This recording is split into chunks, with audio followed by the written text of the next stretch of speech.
वायुमंडलीय दाब की पहली बार गणना वान ग्यूरिक ने की थी। क्या किसने की थी? वान ग्यूरिक ने की थी। वायुमंडलीय दाब 10 की पावर 5 न्यूटन प्रति मीटर स्क्वायर के बराबर होता है। कितना? 10 की पावर 5 न्यूटन प्रति मीटर स्क्वायर के बराबर होता है। अर्थात वायुमंडल पर हम हमेशा 16,000 किलोग्राम का दबाव वायुमंडल हम पर हमेशा 16,000 किलोग्राम का दबाव डालता रहता है, लेकिन हम अनुभव नहीं कर पाते हैं। वायु दाब मापी बैरोमीटर। वायुमंडलीय दाब को बैरोमीटर या वायु दाब मापी से मापा जाता है। टॉरिसेली के प्रयोग के आधार पर फोर्टीन ने इस यंत्र को बनाया था। इसे फोर्टीन का बैरोमीटर कहते हैं।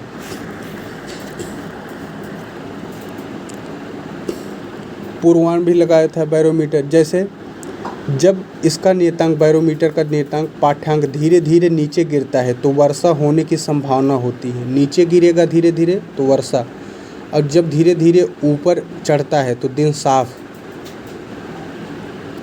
14 के पारा दाब मापी की कमियों को दूर करने के लिए इसे दाब मापी का निर्माण किया गया। मानक वायुमंडलीय दाब पारे के 760 मिलीमीटर अर्थात 76 सेंटीमीटर ऊंची नली के दाब को मानक वायुमंडलीय दाब कहते हैं। फिर सरल आवर्त गति पीरियोडिकल मोशन। 1 सेकंड में वह अपनी गति को जितनी बार दोहराती है उसकी आवृत्ति फ्रीक्वेंसी कहलाती है। आवृत्ति का मात्रक हर्ट्ज होता है। सरल आवर्त की गति की विशेषताएं: उस पर कोई बल कार्य नहीं करता, उसका त्वरण शून्य होता है, वेग अधिकतम होता है, काइनेटिक एनर्जी अधिकतम होती है, स्थिति एनर्जी शून्य होती है। प्रत्यानयन बल क्या होता है? Restoring force. जब कण अपनी साम्य स्थिति में रहता है तो उस पर लगने वाला बल शून्य होता है, किंतु जब कण को साम्य स्थिति से विस्थापित कर दिया जाता है तो उस पर एक ऐसा बल कार्य करने लगता है जो सदैव साम्य स्थिति की ओर दिष्ट होता है। इस बल को प्रत्यानयन बल कहते हैं। इस बल का प्रयास सदैव यही रहता है कि कण साम्य स्थिति में आ जाए। इस बल के कारण ही कण में त्वरण उत्पन्न होता है और दोलन करती है। पृथ्वी के तल से ऊपर या नीचे जाने पर जी का मान कम होता है। यदि लोलक घड़ी को उपग्रह पर ले जाया जाए तो वहाँ भारहीनता के कारण जी बराबर शून्य, अतः घड़ी का आवर्तकाल वहाँ अनंत हो जाएगा। अतः उपग्रह में लोलक घड़ी काम नहीं करेगी। गर्मियों में लोलक की लंबाई बढ़ जाती है। गर्मियों में लोलक की लंबाई बढ़ जाती है, इसलिए उसका आवर्तकाल टी भी बढ़ जाता है। जब लंबाई बढ़ेगी तो आवर्तकाल भी बढ़ेगा। जब आवर्त दोनों बढ़ जाएगा तो घड़ी क्या हो जाएगी? सुस्त हो जाएंगी। इसलिए गर्मियों में लोलक घड़ियाँ सुस्त हो जाती हैं। सर्दियों में लंबाई कम हो जाने के कारण आवर्तकाल भी कम हो जाता है और लोलक घड़ी तब तेज हो जाएगी। चंद्रमा पर लोलक घड़ी ले जाने पर उसका आवर्तकाल बढ़ जाएगा, क्योंकि चंद्रमा पर जी का मान पृथ्वी के जी के मान का 1/6 गुना है। अब आ जाइए ध्वनि या तरंग या वेव्स। तो वेव्स तरंगों द्वारा ऊर्जा का एक स्थान से दूसरे स्थान तक स्थानांतरण होता है। तरंगें कई प्रकार की होती हैं। जैसे एक यांत्रिक तरंग है जो किसी पदार्थ, माध्यम, ठोस, द्रव, गैस में संचारित होती हैं, यांत्रिक तरंगें कहलाती हैं, क्योंकि इनसे किसी यंत्र की ज़रूरत होती है। यांत्रिक में भी 2 प्रकार की होती हैं, अनुदैर्ध्य और अनुप्रस्थ। तो अनुप्रस्थ तरंगें ट्रांसवर्स वेव्स वो होती हैं जब किसी माध्यम में तरंग की गति दिशा माध्यम के कण के कंपन करने की दिशा के लंबवत, अनुप्रस्थ में क्या होगा? लंबवत होती है। तो इस प्रकार की अनुप्रस्थ तरंगें कहते हैं। इसमें क्या होगा? लंबवत होगा। अनुप्रस्थ में लंबवत। अनुप्रस्थ जो है केवल ठोस माध्यम में एवं द्रव के ऊपरी सतह पर ही उत्पन्न हो सकती हैं। ट्रांसवर्स जो वेव्स होती हैं अनुप्रस्थ, यह केवल ठोस माध्यम में या द्रव के ऊपरी सतह पर ही उत्पन्न हो सकती हैं। द्रव के भीतर एवं गैसों में अनुप्रस्थ तरंगें उत्पन्न नहीं की जा सकती हैं। अनुप्रस्थ तरंगें शीर्ष और गर्त के रूप में संचारित होती हैं, क्रेस्ट और ट्रफ के बीच में। फिर होता है अनुदैर्घ्य तरंग, लॉन्गिट्यूडनल वेव्स।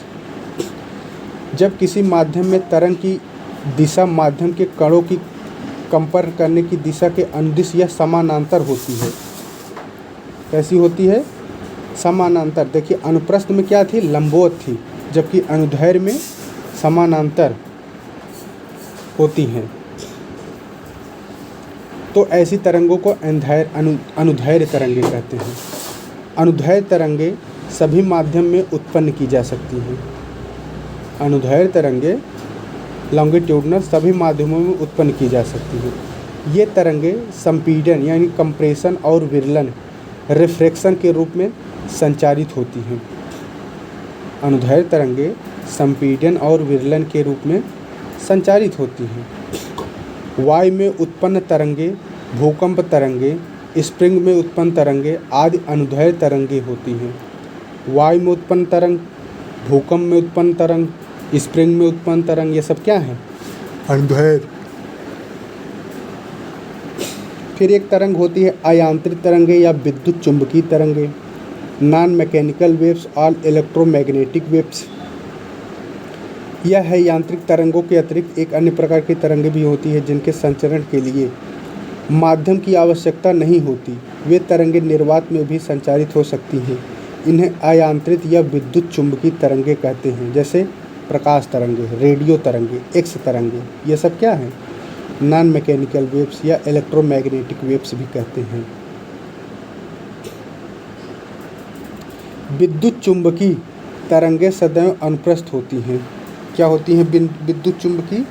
विद्युत चुंबकीय तरंगें सदैव अनुप्रस्थ होती हैं तथा इन तरंगों की चाल प्रकाश के चाल के बराबर होता है। किसका? विद्युत चुंबकीय तरंगों की चाल प्रकाश के चाल के बराबर होता है।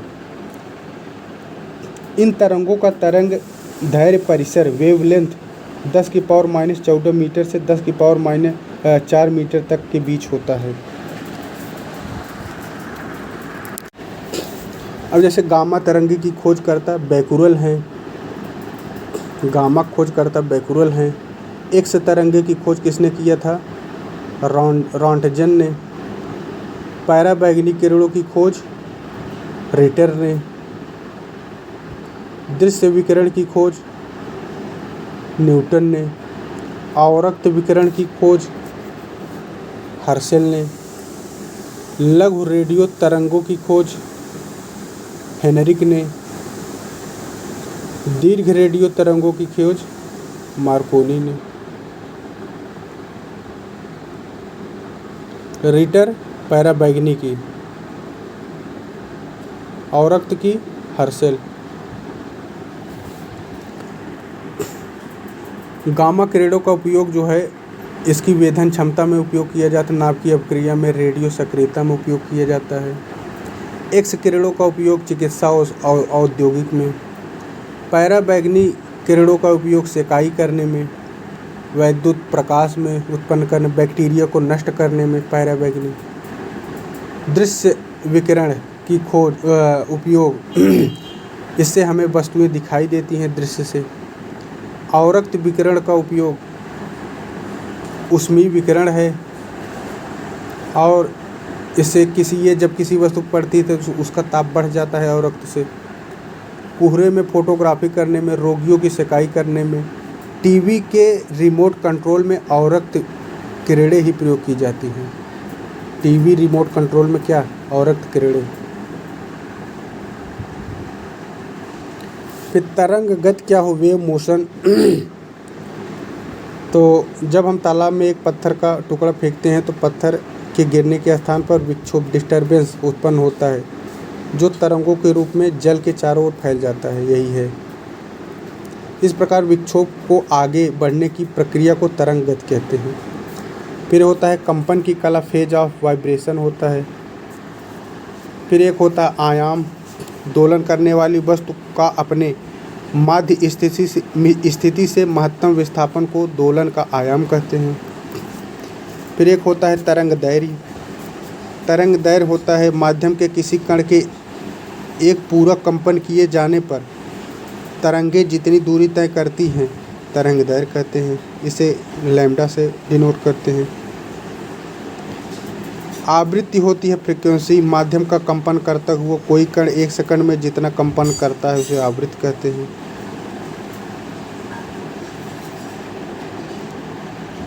फिर ध्वनि तरंगे। ध्वनि जो है एक अनुदैर्घ्य तरंग होती है। ध्वनि क्या होती है? अनुदैर्घ्य तरंग होती है। जिन तरंगों की आवृत्ति लगभग 220 कंपन प्रति सेकंड से 20,000 कंपन प्रति सेकंड के बीच होता है वही हमारे कानों को सुनाई देती हैं। फिर एक अवश्रव्य तरंगें होती हैं जो कि 20 हर्ट्ज से नीचे की होती हैं। अवश्रव्य इंफ्रासोनिक कहते हैं इन्हें। अवश्रव्य 20 हर्ट्ज से कम होती हैं। एक ऑडिबल वेव्स होती हैं जो 20 हर्ट्ज से 20,000 हर्ट्ज के बीच होती हैं जिन्हें हम सुन सकते हैं। फिर एक होती है पराश्रव्य तरंगें या अल्ट्रासोनिक वेव्स। 20,000 हर्ट्ज के ऊपर की तरंगे को कहते हैं। इसको कुत्ता, बिल्ली, चमगादड़, गाल्टन सीटी से उत्पन्न करते हैं। पराश्रव्य तरंगे का उपयोग संकेत भेजने में, समुद्र की गहराई का पता लगाने में, कीमती कपड़ों, वायुयान, घड़ियों, पुर्जों को साफ करने में, कल कारखानों की चिमनियों को कालिख हटाने में, दूध के अंदर की हानिकारक जीवाणु को नष्ट करने में, गठिया रोग के उपचार एवं मस्तिष्क के ट्यूमर का पता लगाने में भी पराश्रव्य तरंगों का उपयोग किया जाता है। फिर ध्वनि की चाल। ध्वनि की चाल क्या है?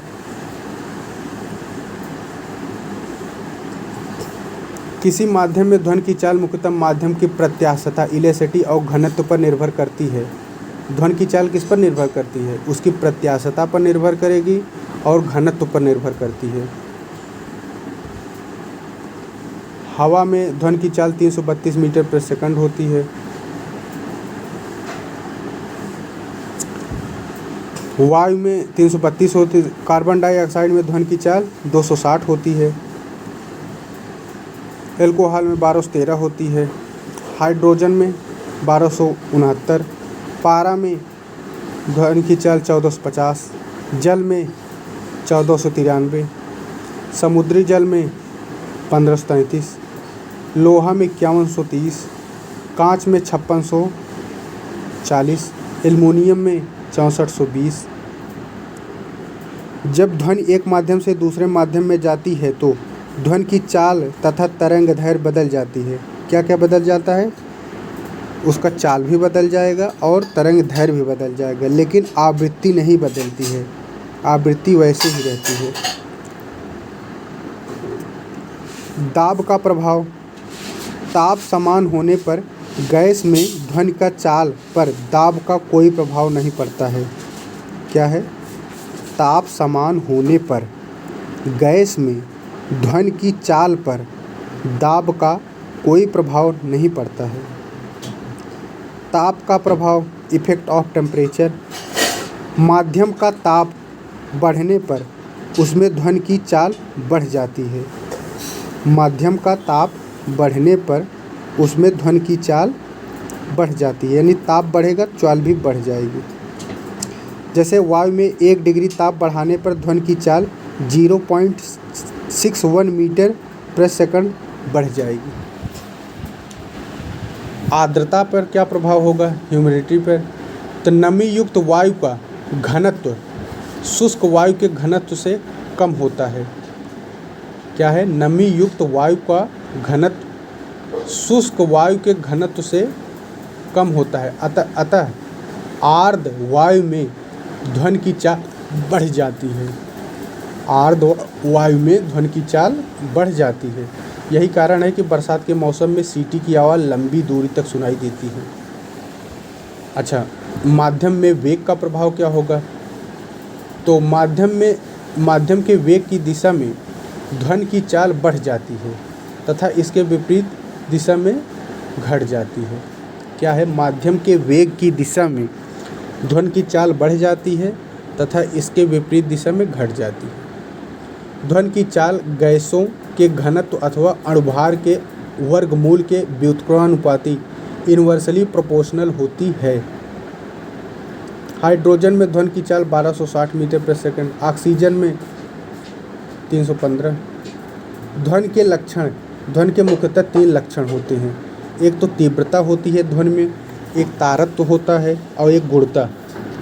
यानी तीव्रता मतलब इंटेंसिटी या लाउडनेस। तीव्रता ध्वनि का वह लक्षण है जिससे ध्वनि धीमी या मंद अथवा तीव्र या प्रबल सुनाई देती है। ध्वनि की तीव्रता एक भौतिक राशि है जिसे शुद्धता से नापा जा सकता है। इसका एसआई मात्रक माइक्रोवाट मीटर स्क्वायर होता है तथा प्रयोगशाला मात्रक बेल होता है। बेल के 10वें भाग को डेसिबल कहते हैं। बेल के 10वें भाग को डेसिबल कहते हैं। ध्वनि की तीव्रता आयाम के वर्ग के अनुक्रमानुपाती होती है, आवृत्ति के वर्ग के अनुक्रमानुपाती तथा माध्यम के घनत्व के अनुक्रमानुपाती होती है। साधारण बातचीत 30 से 40 डेसिबल, जोर से बातचीत 50 से 60, ट्रक ट्रैक्टर की आवाज़ 90 से 100, ऑर्केस्ट्रा 100, विद्युत मोटर 110, मोटरसाइकिल 110, सायरन 110, 120, जेट विमान 140 से 150, मशीन गन 170 से और मिसाइल 180 डेसिबल। विश्व स्वास्थ्य संगठन के अनुसार 45 डेसिबल ध्वनि मानव के लिए सर्वोत्तम होती है और WHO ने 75 डेसिबल से ऊपर की ध्वनि को मानव स्वास्थ्य के लिए हानिकारक माना है और साधारण मानव ज़्यादा से ज़्यादा 130 डेसिबल तक की तीव्रता वाली ध्वनि सुन सकता है, लेकिन 85 डेसिबल अधिक ध्वनि में व्यक्ति बहरा हो सकता है और 150 डेसिबल की ध्वनि से व्यक्ति को पागल बना सकता है। 85 बहरा, 150 पागल। तारत्व तो क्या होता है? पिच। तो तारत्व ध्वनि का वह लक्षण है जिसके कारण ध्वनि को मोटा, ग्रेव या तीक्ष्ण, श्रिल कहा जाता है। तारत्व आवृत्ति पर निर्भर करता है। किस पर?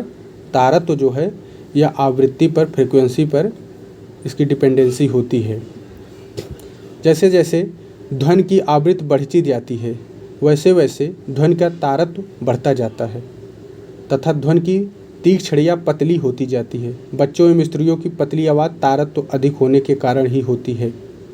पुरुषों की मोटी आवाज़ तारत्व कम होने के कारण होती है। चिड़ियों की आवाज़ सोनोमीटर के पतले तने हुए पतले तार से निकलने वाली ध्वनि, मच्छरों की भनभनाहट तारत्व, अधिक तारत्व की ध्वनियों के उदाहरण हैं। शेर की दहाड़ एक तीव्र प्रबल ध्वनि है लेकिन इसका तारत्व बहुत कम होता है, जबकि मच्छर की भनभनाहट एक धीमी ध्वनि है लेकिन इसका तारत्व शेर की दहाड़ से अधिक होता है। गुणता क्या है ध्वनि की? क्वालिटी जिसे कहते हैं। ध्वनि का वह लक्षण जिसके कारण समान तीव्रता तथा समान तारत्व की ध्वनियों में अंतर प्रतीत होता है। जब अंतर प्रतीत होगा तो वह गुणता के कारण ही हम अंतर कर पाते हैं।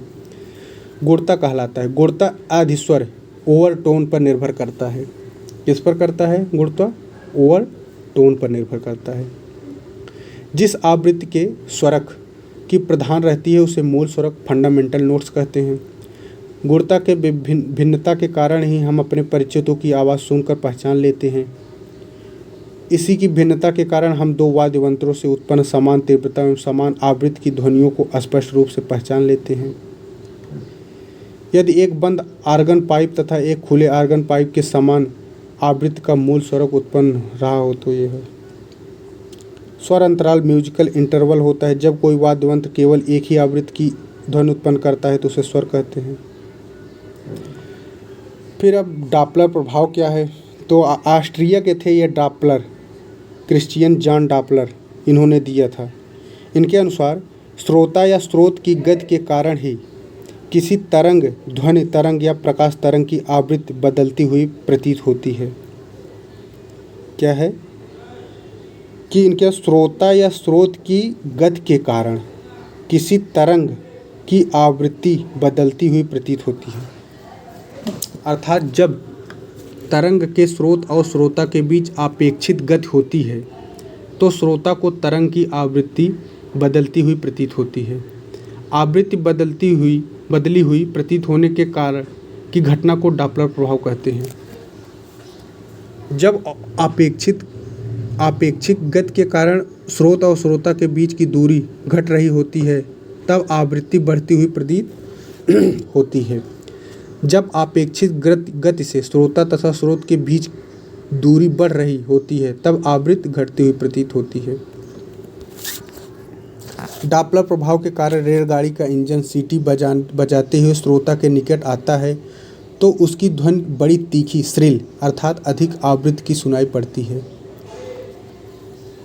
प्रकाश में डॉपलर प्रभाव। प्रकाश तरंग भी डॉपलर प्रभाव दर्शाती हैं। ध्वनि में डॉपलर प्रभाव असममित या एसिमेट्रिक होता है, जबकि प्रकाश में डॉपलर प्रभाव सममित यानी सिमेट्रिक होता है। ध्वनि में क्या होगा? डॉपलर प्रभाव असममित या एसिमेट्रिक और प्रकाश में सिमेट्रिक या सममित होता है। इसका तात्पर्य है कि ध्वनि में डॉपलर प्रभाव इस बात पर निर्भर करता है कि ध्वनि श्रोता की ओर आ रहा है या उससे दूर जा रहा है। इसके विपरीत प्रकाश में डॉपलर प्रभाव केवल प्रकाश स्रोत व दर्शक के बीच आपेक्षित वेग पर निर्भर करता है, इस बात पर नहीं कि स्रोत दर्शक के निकट आ रहा है या उससे दूर जा रहा है। प्रकाश के डॉपलर प्रभाव द्वारा सुदूर तारों व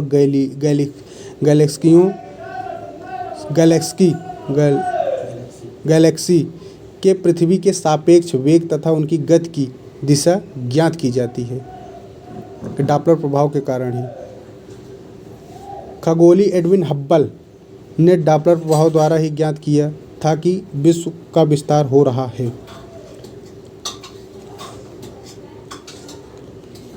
यदि कोई तारा या गैलेक्सी पृथ्वी की ओर आ रहा है तो उसे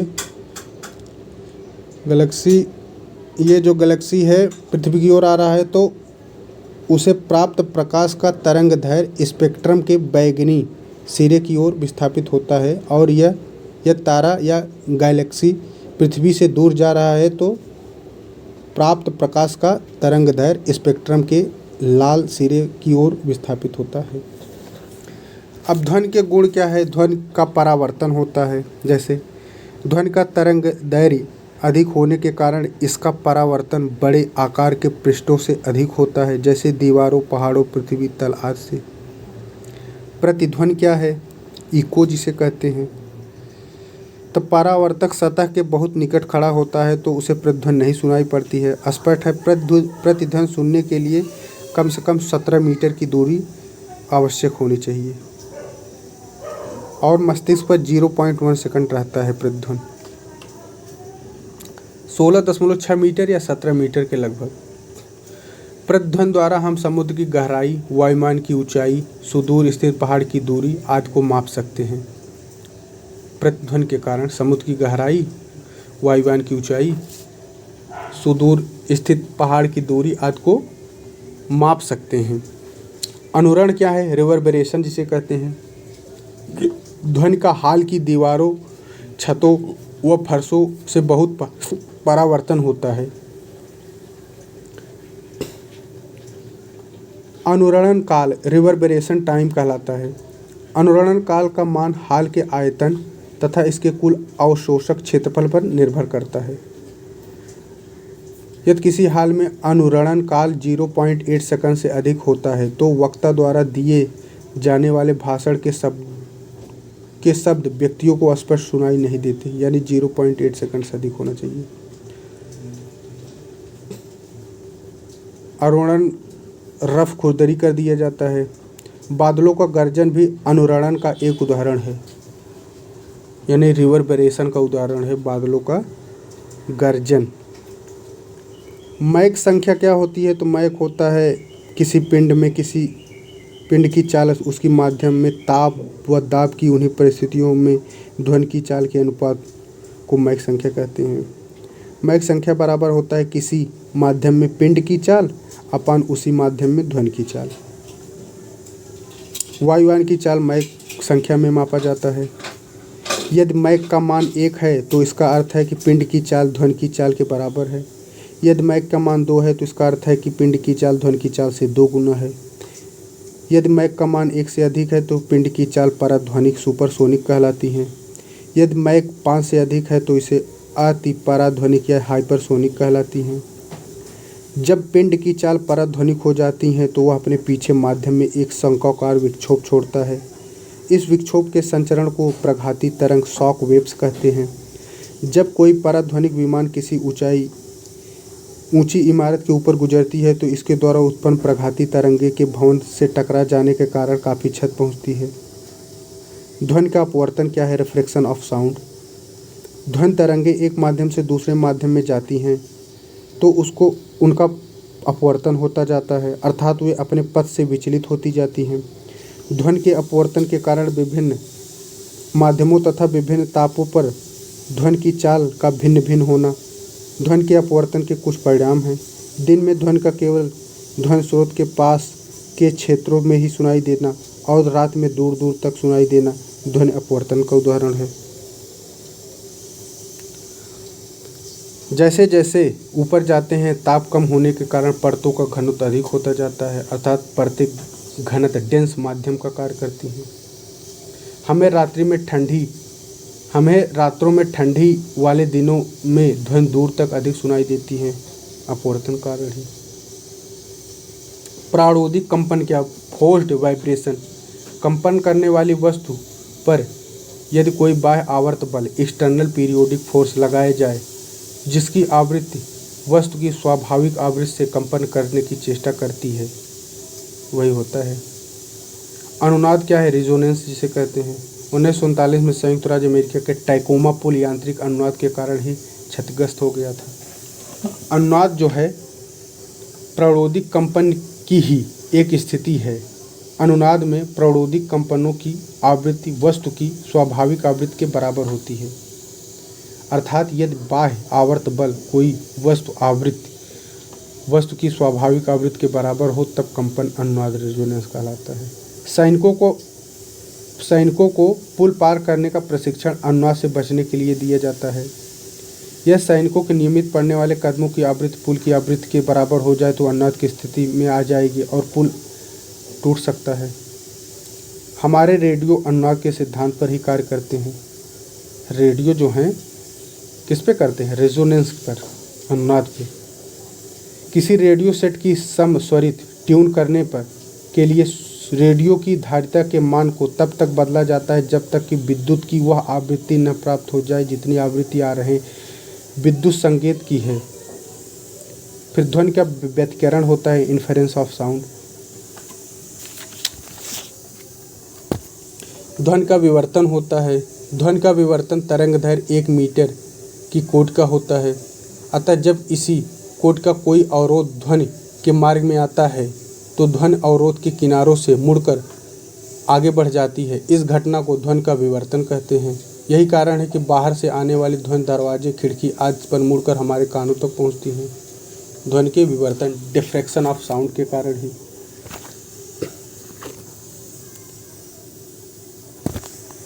ऊष्मा एक प्रकार की ऊर्जा है जिसे कार्य में बदला जा सकता है। इसका प्रत्यक्ष प्रमाण सबसे पहले रमफोर्ड ने दिया था। किसने? रमफोर्ड ने पहले दिया था। बाद में डेवी ने बर्फ के 2 टुकड़ों को आपस में घिसकर बदल दिया। ऊष्मा ऊर्जा का ही एक रूप है। जूल ने बताया कि जब कभी कार्य ऊष्मा में बदलता है या ऊष्मा कार्य में बदलती है तो किए गए कार्य व उत्पन्न ऊष्मा का अनुपात एक स्थिरांक होता है जिसे ऊष्मा का यांत्रिक तुल्यांक, मैकेनिकल इक्विवेलेंट ऑफ हीट कहते हैं, जहाँ जे का मान 4186 जूल प्रति किलो कैलोरी या 4.186 जूल प्रति कैलोरी होता है। रासायनिक परिवर्तन क्या है? जैसे पदार्थ को गर्म करने पर कुछ अस्थायी परिवर्तन होते हैं, जैसे पोटेशियम क्लोरेट एक रासायनिक परिवर्तन है। मैग्नीज डाइऑक्साइड के मिश्रण को गर्म करने पर ऑक्सीजन गैस मुक्त होकर बाहर निकलती है। यह क्या है? रासायनिक परिवर्तन। ऊष्मा का एसआई मात्रक जूल होता है। क्या होता है? जूल। ऊष्मा का एसआई मात्रक जूल और सीजीएस मात्रक कैलोरी होता है। एसआई मात्रक जूल और सीजीएस मात्रक कैलोरी। ऊष्मा का सीजीएस मात्रक कैलोरी होता है और एसआई मात्रक जूल। सीजीएस मात्रक ऊष्मा कैलोरी, एसआई मात्रक जूल। अंतर्राष्ट्रीय कैलोरी होती है, फिर ब्रिटिश थर्मल यूनिट होती है, तापमान होता है। द्रव तापमापी, जैसे द्रव तापमापी में एल्कोहल -115 डिग्री पर जमता है। पारा -29 डिग्री पर। पारा कितने पे जमता है? -39 पे। पारा -39 पे, एल्कोहल -115 पे जमता है और इसलिए पारे का तापमानी लगभग प्रयोग किया जाता है। गैस तापमापी, स्थिर आयतन हाइड्रोजन गैस तापमापी से 500 डिग्री तक के तापमान को मापा जा सकता है। हाइड्रोजन की जगह नाइट्रोजन गैस लेने पर 1500 डिग्री तक के ताप को मापा जा सकता है। कितना? 1500 डिग्री तक के ताप को मापा जा सकता है। किससे? नाइट्रोजन से 1500 डिग्री तक, हाइड्रोजन से 500 तक। प्लेटिनम प्रतिरोध तापमापी, प्लेटिनम से 200 से 1200 डिग्री तक के ताप को मापते हैं। प्लेटिनम प्रतिरोध तापमापी से 200 से 1200। ताप युग्म तापमापी, थर्मोकपल थर्मोमीटर, इस प्रकार तापमापी से 200 से 1600 तक के डिग्री के ताप को मापते हैं। 200 से 1600। ताप युग्म तापमापी सीबेक प्रभाव पर आधारित है। ताप युग्म तापमापी सीबेक प्रभाव पर आधारित है। सीबेक प्रभाव क्या होता है?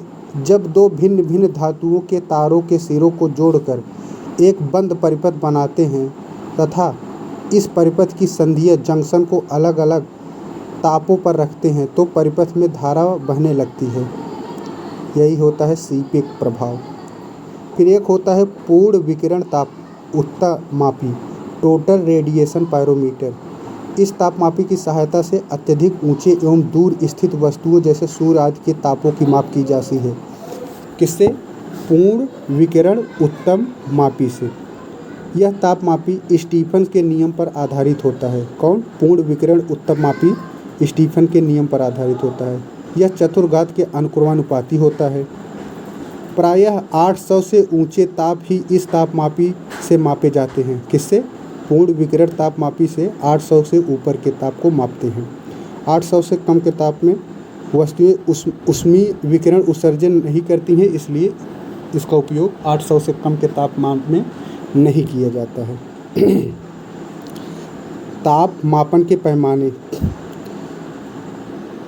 ताप मापन के लिए हम दो बिंदु निश्चित करते हैं। पिघलते हुए बर्फ के ताप को हिमांक तथा पारे के 760 मिमी दाब पर उबलते हुए शुद्ध जल के ताप को भाप बिंदु स्ट्रीम पॉइंट कहते हैं। कई प्रकार के ताप पैमाने प्रचलित जैसे Celsius, Fahrenheit, rumour, kelvin, Rankine. Rankine भी एक तापमापी है। कौन? Rankine, rumour. रैंकाइन दोनों तापमापी हैं। एक सेल्सियस पैमाना होता है, इसे हिमांक 0 डिग्री से 100 के बीच होता है सेल्सियस। फ़ारेनहाइट जो है यह 32 से 212 के बीच होता है। फ़ारेनहाइट 32 से 212 के बीच होता है। 180 बराबर भागों में बांटा हुआ होता है। फ़ारेनहाइट 32 से 212 के बीच में होता है। र्यूमर तापमापी होता है, यह जो है 0 आर से 80 आप के मध्य आर के मध्य होता है। र्यूमर कितने के बीच? 0 आर से 80 आर के मध्य अंकित किया जाता है। 80 भागों में र्यूमर विभाजित होता है। केल्विन जो है 273 के से 373 के बीच होता है। केल्विन 273 के से 373 के मध्य अंकित होता है। परम शून्य ताप होता है -273.15 डिग्री से कम, इसे परम कहते हैं। इसे परम शून्य ताप कहते हैं और केल्विन पैमाने पर 0 के लिखते हैं। केल्विन पर परम को 0 के लिखते हैं और सेल्सियस में -273। केल्विन में व्यक्त ताप को परम ताप कहते हैं। केल्विन में व्यक्त ताप को क्या कहते हैं? परम ताप। तो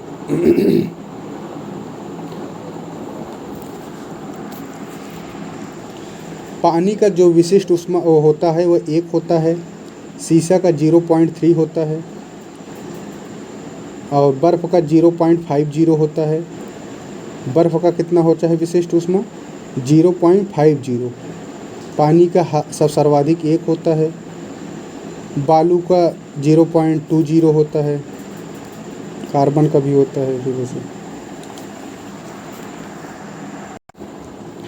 जल का असामान्य प्रसार या एनोमलस एक्सपेंशन ऑफ वाटर यह होता है, पर जल जो है 0 डिग्री सेल्सियस से 4 डिग्री सेल्सियस तक गर्म करने पर आयतन में पहले घटता है। 0 से 4 के बीच पहले घटता है तथा 4 के बाद यह बढ़ना आरंभ होता है। 0 से 4 के बीच पहले जल घटता है, 4 के बाद बढ़ता है।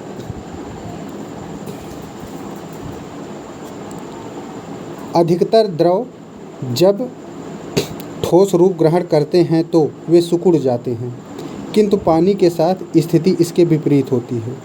पानी जमने के बाद सिकुड़ने की बजाय फैल जाता है।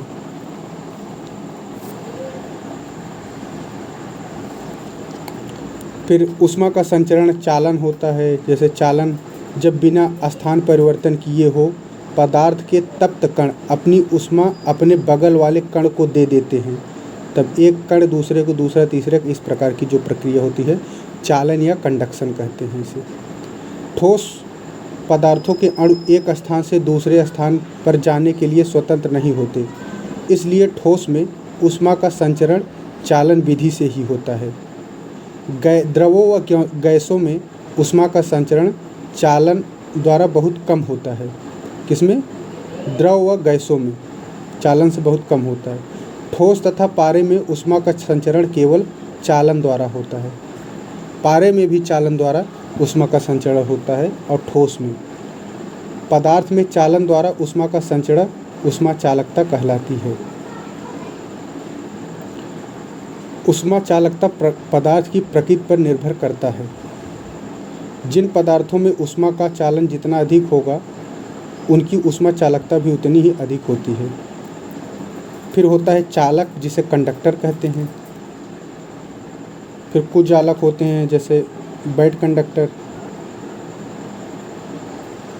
संवहन फिर होता है जिसे कन्वेक्शन कहते हैं। गैसों और द्रवों में ऊष्मा का संचरण संवहन विधि द्वारा या कन्वेक्शन विधि द्वारा होता है। किसमें? गैस और द्रव में। इस विधि में द्रव एवं गैस के कण गर्म भाग से ऊष्मा लेकर स्वयं हल्के होकर ऊपर उठते हैं तथा ठंडे भाग की ओर चले जाते हैं। यह प्रक्रिया चलती है। पृथ्वी का वायुमंडल संवहन विधि से ही गर्म होता है। पृथ्वी का वायुमंडल संवहन विधि से ही गर्म होता है। फिर एक प्रक्रिया होती है रेडिएशन, यह निर्वात में होता है। एस्किमो में लोग बर्फ़ के दोहरी दीवारों के मकान में रहते हैं। समुद्री हवाएं तथा स्थलीय हवाएं होती हैं। दिन के समय सूर्य की गर्मी से जल की अपेक्षा स्थल जल्दी गर्म हो जाता है, जिससे स्थल की हवाएं ऊपर उठती हैं तथा उनका स्थान लेने के लिए समुद्र की ओर से ठंडी हवाएं स्थल की ओर बहने लगती हैं। इन हवाओं को समुद्री हवाएं कहते हैं। दैनिक जीवन में विकिरण से संबंधित उपयोग, जैसे बादलों वाली रात स्वच्छ आकाश वाली रात की अपेक्षा गर्म होती हैं, यह विकिरण के कारण। रेगिस्तान में दिन बहुत गर्म तथा रात बहुत ठंड होती हैं, यह विकिरण का प्रभाव है। चाय की केतली की बाहरी सतह चमकदार बनाई जाती है, विकिरण। चमकदार सतह न तो बाहर से ऊष्मा का अवशोषण करती है न तो भीतर ऊष्मा बाहर जाने देती है। पॉलिश किए हुए जूते धूप से शीघ्र गर्म नहीं होते, यह भी है विकिरण का। पॉलिश किए हुए जूते धूप से शीघ्र गर्म नहीं होते। फिर न्यूटन का शीतलन नियम, Newton's law of cooling. 90 degree से 80 डिग्री तक ठंडा होने में लगा समय ये होता है। ब्लैक बॉडी होती है। किरचॉफ का नियम क्या है? अच्छे अवशोषक ही अच्छे उत्सर्जक होते हैं। Good absorbers are good emitters. श्वेत प्रकाश के 7 रंगों में लाल रंग को निकाल दिया जाए तो शेष रंगों का सम्मिलित प्रभाव हरे रंग जैसा होता है। लाल रंग की वस्तु गर्म होने पर हरा प्रकाश उत्सर्जित करेगी, इसलिए लाल कांच की गेंद को गर्म करके अंधेरे कमरे में रखा जाए तो वह हरी कांच दिखाई देती है और हरे कांच की पर्याप्त रूप से गर्म गेंद लाल दिखाई देगी। फिर एक है स्टीफन्स का नियम, यह चतुर्थ घात का अनुक्रमानुपाती होती है। फिर गैसों का प्रसार, गैसों का गतिज सिद्धांत, काइनेटिक थियरी ऑफ गैसेस। गैसों के व्यवहार का सैद्धांतिक अध्ययन सबसे पहले जेम्स बर्नौली ने किया था।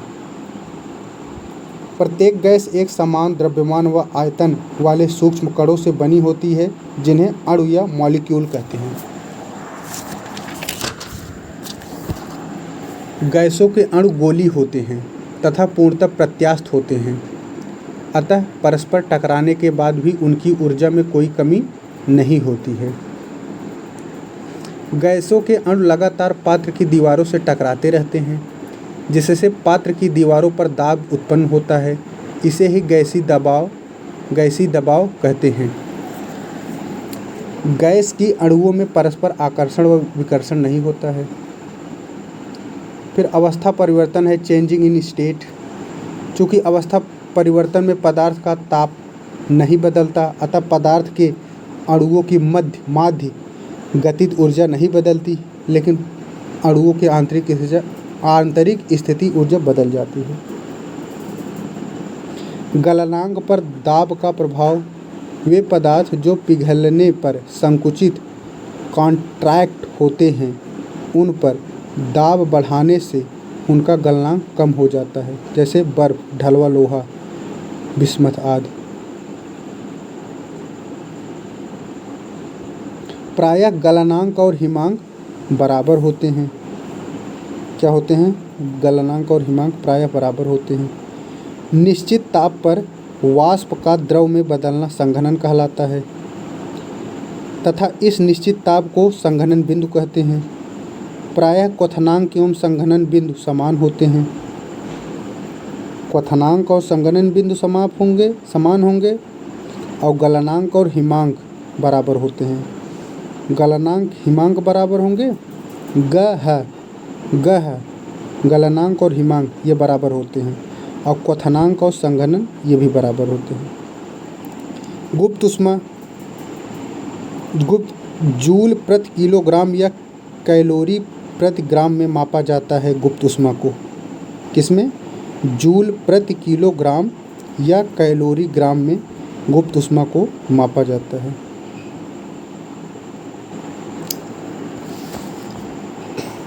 जल के लिए वाष्पन की गुप्त ऊष्मा का मान 540 कैलोरी प्रति ग्राम या 2,26,000 होता है आसपास। फिर वाष्पीकरण क्या है? इवेपोरेशन। द्रव की खुली सतह से प्रत्येक ताप पर धीरे धीरे द्रव का वाष्प में बदलना वाष्पीकरण कहलाता है। ताप बढ़ने पर वाष्पीकरण की दर बढ़ जाती है। अगर ताप बढ़ेगा तो वाष्पीकरण की दर बढ़ जाएगी। द्रव की खुली सतह का क्षेत्रफल बढ़ जाने से वाष्पीकरण की दर बढ़ जाती है।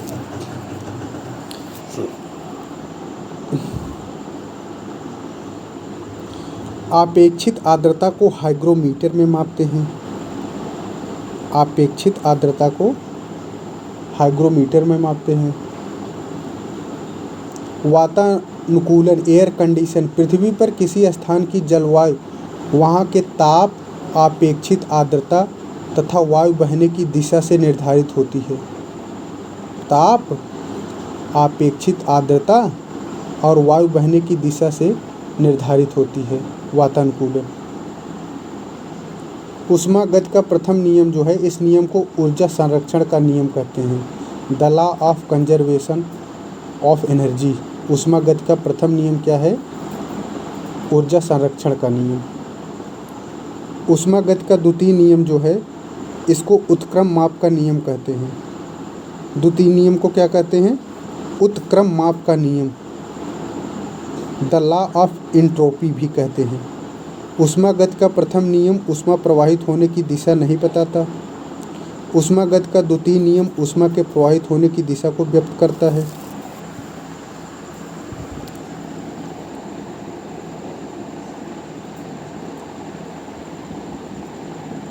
फिर होता है एक रुद्धोष्म प्रक्रम, एडियाबेटिक प्रोसेस। इस प्रकार होता है कि जब निकाय में परिवर्तन इस प्रकार होता है कि निकाय न तो अपने बाहर के वातावरण को कोई ऊष्मा दे पाए और न वहाँ से ऊष्मा ग्रहण कर सके, तो ऐसे प्रक्रम को रुद्धोष्म प्रक्रम कहते हैं। जैसे रुद्धोष्म प्रक्रम के उदाहरण है टायर ट्यूब का अचानक फट जाना, शुष्क बर्फ बनाने के लिए कार्बन डाइऑक्साइड को अचानक प्रसारित किया जाता है, यह भी रुद्धोष्म प्रक्रम का उदाहरण है। यदि थर्मस में भरी चाय को तेज़ी से हिलाया जाए तो वह गर्म हो जाता है, यह भी रुद्धोष्म प्रक्रम का। प्रकाश एक प्रकार, अब हो गया प्रकाश एक प्रकार की क्या है? ऊर्जा है, जो विद्युत चुंबकीय तरंगों के रूप में संचारित होती है। प्रकाश कैसी होती है? विद्युत चुंबकीय तरंगों के रूप में।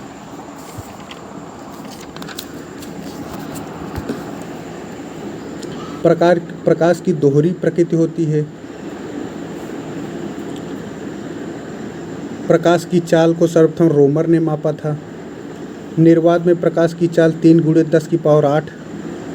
पानी में प्रकाश की चाल 2.25 × 10⁸। सब में 10⁸ है। जैसे पानी में समझिए 225, तारपीन तेल में 204, कांच में 2, नायलॉन में 196 प्रकाश की चाल होती है। सर्वप्रथम अंग्रेजी भौतिकविद और गणितज्ञ न्यूटन ने बताया कि श्वेत प्रकाश सभी रंगों के प्रकाशों से मिलकर बना होता है। किसने बताया था? न्यूटन ने बताया था।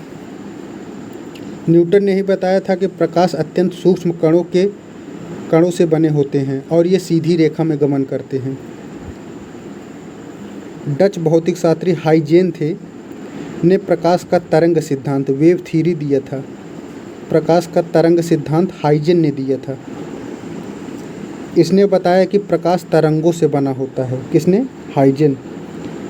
न्यूटन ने बताया कि सूक्ष्म कणों से बना होता है और हाइजेन ने बताया प्रकाश जो है तरंगों से बना होता है। फिर अंग्रेजी भौतिकवेत्ता थे थॉमस यंग। उन्होंने बताया प्रकाश के व्यतिकरण, इन्फरेंस ऑफ लाइट का सिद्धांत थॉमस यंग ने दिया था। व्यतिकरण का सिद्धांत थॉमस यंग ने दिया था। फिर ब्रिटिश भौतिक शास्त्री मैक्सवेल ने विद्युत चुंबकत्व का गणितीय सिद्धांत दिया। विद्युत चुंबकत्व का गणितीय सिद्धांत किसने दिया? मैक्सवेल ने दिया था। क्वांटम यांत्रिकी जर्मन भौतिकविद मैक्स प्लांक ने दिया और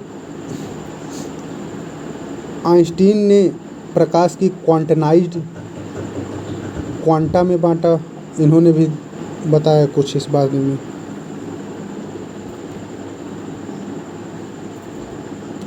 सूर्य ग्रहण कब होता है? अमावस्या को। और चंद्र ग्रहण पूर्णिमा को। चंदु पूर्ण होता है। चंद्र ग्रहण पूर्णिमा को और सूर्य ग्रहण अमावस्या के। हर महीने ग्रहण नहीं दिखाई देता क्योंकि पृथ्वी का कक्षतल चंद्रमा के कक्षतल के साथ 5 डिग्री कोण बनाती है।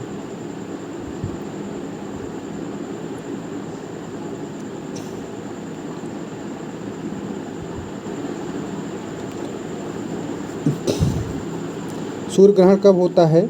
जब सूर्य तथा पृथ्वी के बीच में चंद्रमा आ जाए। जब सूर्य और पृथ्वी के बीच में जब चंद्रमा आ जाए तब सूर्य ग्रहण होता है। और चंद्र ग्रहण कब होता है? जब सूर्य एवं चंद्रमा के बीच पृथ्वी आ जाए। चंद्र ग्रहण में पृथ्वी आ जाती है और सूर्य ग्रहण में चंद्रमा आ जाता है। चंद्र ग्रहण में पृथ्वी आएगी बीच में और सूर्य ग्रहण में चंद्रमा बीच में आएगा। पृथ्वी के चिकने पृष्ठ से टकराकर वापस लौटने की घटना को प्रकाश परावर्तन कहते हैं।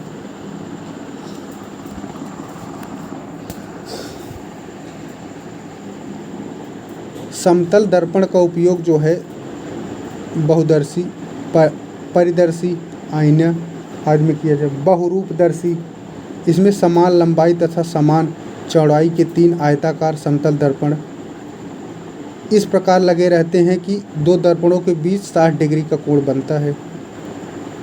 परिदर्शी या पेरिस्कोप जो है, इसमें 2 समतल दर्पण एक दूसरे से 45 डिग्री कोण पर स्थित होते हैं। पनडुब्बी जहाज में परिदर्शी लगा, यही पेरिस्कोप लगाया जाता है। एक गोली दर्पण होता है, स्फेरिकल मिरर। गोली खंड के एक तल पर पारे की कलई एवं रेड ऑक्साइड का लेप दिया जाता है तथा दूसरा तल परावर्तक की तरह कार्य करता है। गोली दर्पण मुख्यतः 2 प्रकार के होते हैं, उत्तल और अवतल। उत्तल दर्पण क्या होता है? इसे उत्तल को कॉन्वेक्स कहते हैं।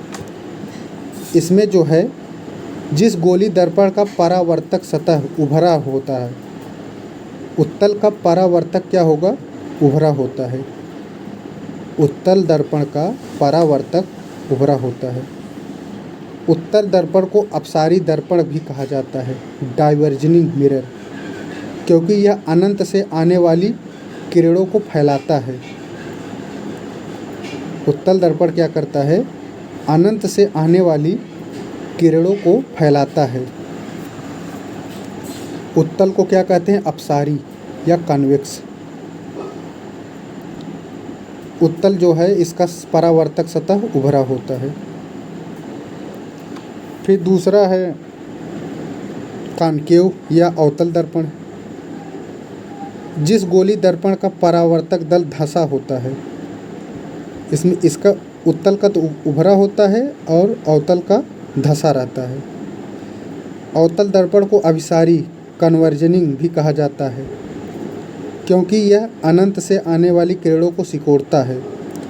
अवतल तो फैलाता है, उत्तल तो फैलाता है, जबकि अवतल सिकोड़ता है।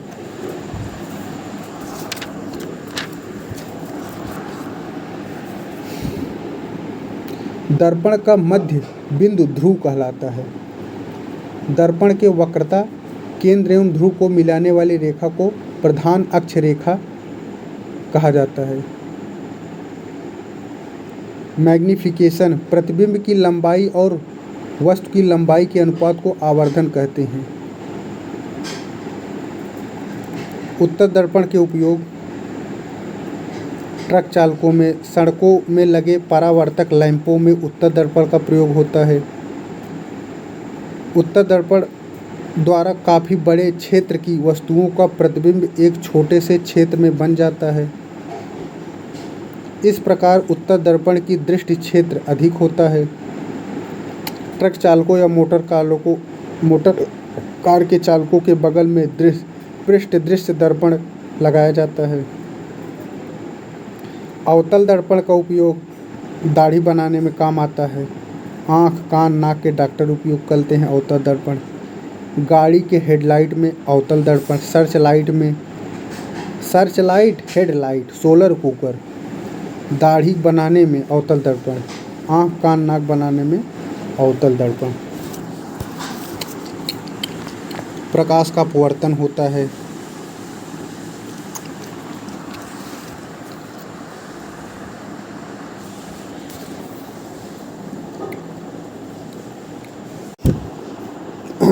दृश्य प्रकाश में लाल रंग का अपवर्तनांक सबसे कम तथा बैंगनी रंग का सबसे अधिक होता है।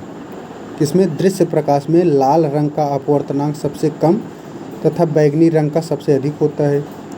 क्योंकि लाल रंग का तरंग दैर्घ्य सबसे अधिक और बैंगनी रंग का तरंग दैर्घ्य सबसे कम होता है। ताप बढ़ने पर भी सामान्यतः अपवर्तनांक घटता है।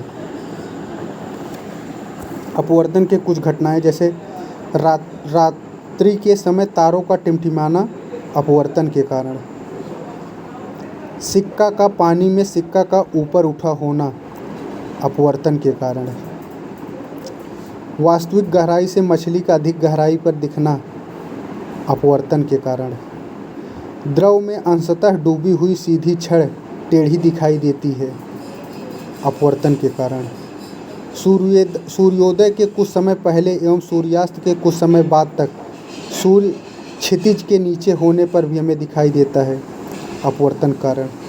अपवर्तन में सूर्योदय सूर्यास्त, सीधी छड़ टेढ़ी दिखाई देना, वास्तविक गहराई से अधिक गहरा, सिक्का का ऊपर उठा, तारों का टिमटिमाना, ये सब अपवर्तन के कारण। जब एक निश्चित आपतन कोण के लिए अपवर्तनांक कोण का मान 90 डिग्री हो जाता है तो इस आपतन कोण को क्रांतिक कोण कहते हैं। पानी का क्रांतिक कोण होता है 1.33। पानी का अपवर्तनांक होता है 1.33 और इसका क्रांतिक कोण होता है 48.5 डिग्री। 1.33 अपवर्तनांक होता है पानी का और क्रांतिक कोण 48.5 होता है। हीरा का अपवर्तनांक होता है 2.42। हीरा का कितना होता है 2.42 और क्रांतिक कोण हीरा का होता है 24.4 डिग्री। हीरा का क्रांतिक कोण 24.4 डिग्री और हीरा का अपवर्तनांक 2.42।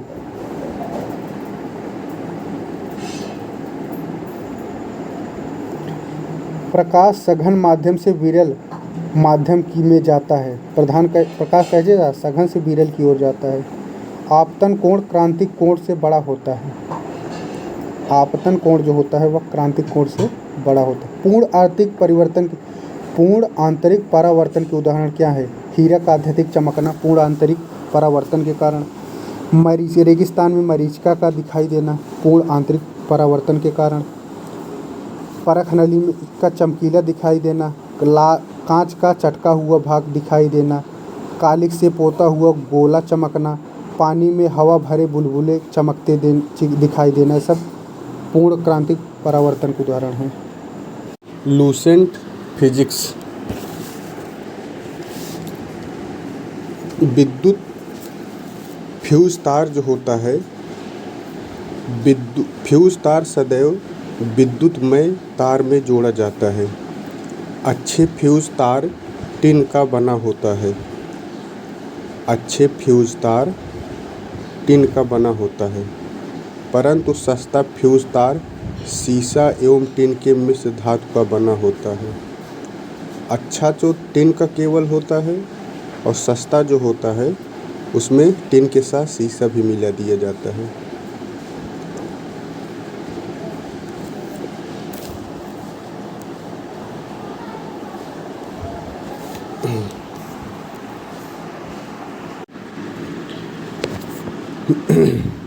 चुंबकत्व की आकर्षण शक्ति। चुंबकत्व की आकर्षण शक्ति उसके दोनों किनारे पर सबसे अधिक एवं मध्य में सबसे कम होती है। आकर्षण की जो शक्ति होती है दोनों किनारे पर सर्वाधिक होती है और मध्य में सबसे कम होती है। चुंबक के किनारे के दोनों सिरों को चुंबक का पोल कहते हैं। उत्तरी दिशा सूचित करने वाले ध्रुव को चुंबक का उत्तरी ध्रुव या धनात्मक ध्रुव भी कहते हैं। उत्तरी ध्रुव या धनात्मक ध्रुव एक और दक्षिणी ध्रुव या ऋणात्मक ध्रुव। चुंबक का दक्षिणी ध्रुव या ऋणात्मक ध्रुव और चुंबक का उत्तरी ध्रुव को धनात्मक ध्रुव कहते हैं।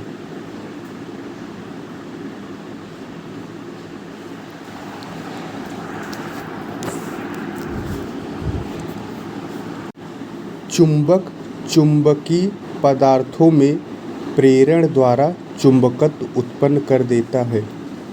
चुंबक जो है चुंबकीय पदार्थों में प्रेरण द्वारा चुंबकत्व उत्पन्न कर देता है। चुंबकीय क्षेत्र का मात्रक सीजीएस में गॉस होता है। चुंबकीय क्षेत्र का मात्रक सीजीएस में क्या होता है? गॉस। और एसआई में टेस्ला। एसआई में चुंबकीय क्षेत्र का मात्रक टेस्ला और सीजीएस में गॉस होता है। चुंबकीय क्षेत्र की तीव्रता एक सदिश राशि है। चुंबकीय क्षेत्र की तीव्रता क्या है? एक सदिश राशि है। इसका मात्रक न्यूटन प्रति एम्पीयर मीटर होता है। क्या होता है? चुंबकीय क्षेत्र की तीव्रता का मात्रक न्यूटन प्रति एम्पीयर मीटर अथवा वेबर प्रति मीटर स्क्वायर या टेस्ला। टेस्ला, वेबर, ये सब किसके? चुंबकीय क्षेत्र का मात्रक हैं। चुंबकीय बल रेखाओं के गुण। चुंबकीय बल रेखाएं सदैव चुंबक के उत्तरी ध्रुव से निकलती हैं तथा वक्र बनाती हुई दक्षिणी ध्रुव में प्रवेश कर जाती हैं और चुंबक के अंदर से होती हुई पुनः उत्तर ध्रुव पर वापस आती हैं। दो बल रेखाएं एक दूसरे को कभी नहीं काटती हैं। दो बल रेखाएं एक दूसरे को कभी नहीं काटती हैं। चुंबकीय क्षेत्र जहाँ प्रबल होता है वहाँ बल रेखाएं पास पास होती हैं। चुंबकीय क्षेत्र जहाँ प्रबल होता है वहाँ बल रेखाएं पास पास होती हैं। एक समान चुंबकीय क्षेत्र की बल रेखाएं परस्पर समानांतर एवं बराबर दूरियों पर होती हैं। एक समान चुंबकीय क्षेत्र की बल रेखाएं परस्पर समांतर एवं बराबर दूरियों पर होती हैं।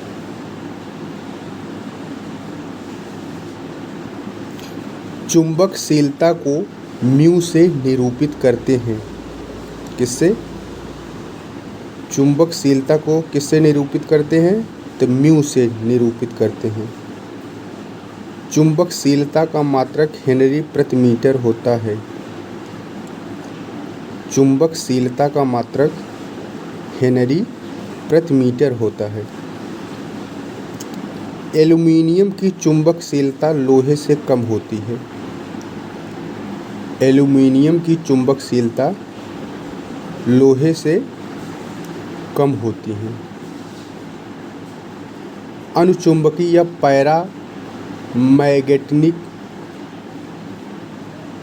पैरामैग्नेटिक क्या क्या होते हैं? जैसे प्लेटिनम, ये क्या है? पैरामैग्नेटिक है।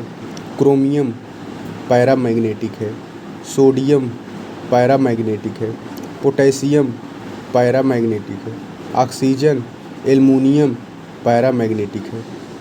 Platinum, chromium, sodium, potassium, oxygen, aluminium, ये सब पैरामैग्नेटिक है।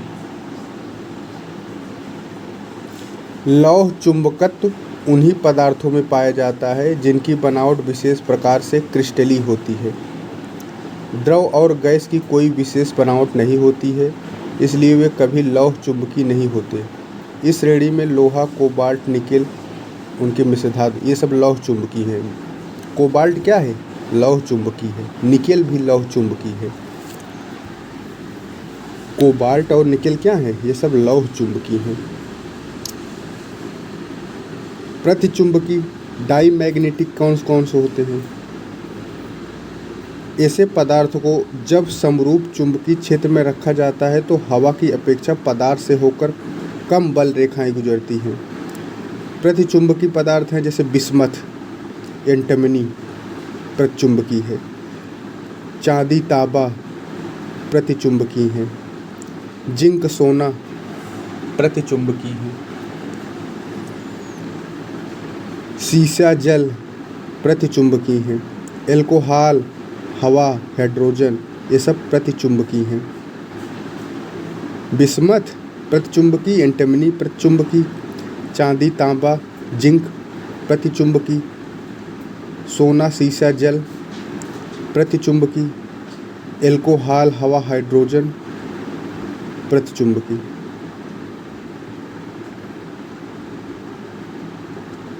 और अनुचुंबकी या paramagnetic platinum, chromium, sodium, potassium, oxygen, aluminium, यम लग जाएगा ना तो अनुचुंबकी या पैरामैग्नेटिक हो जाएंगे।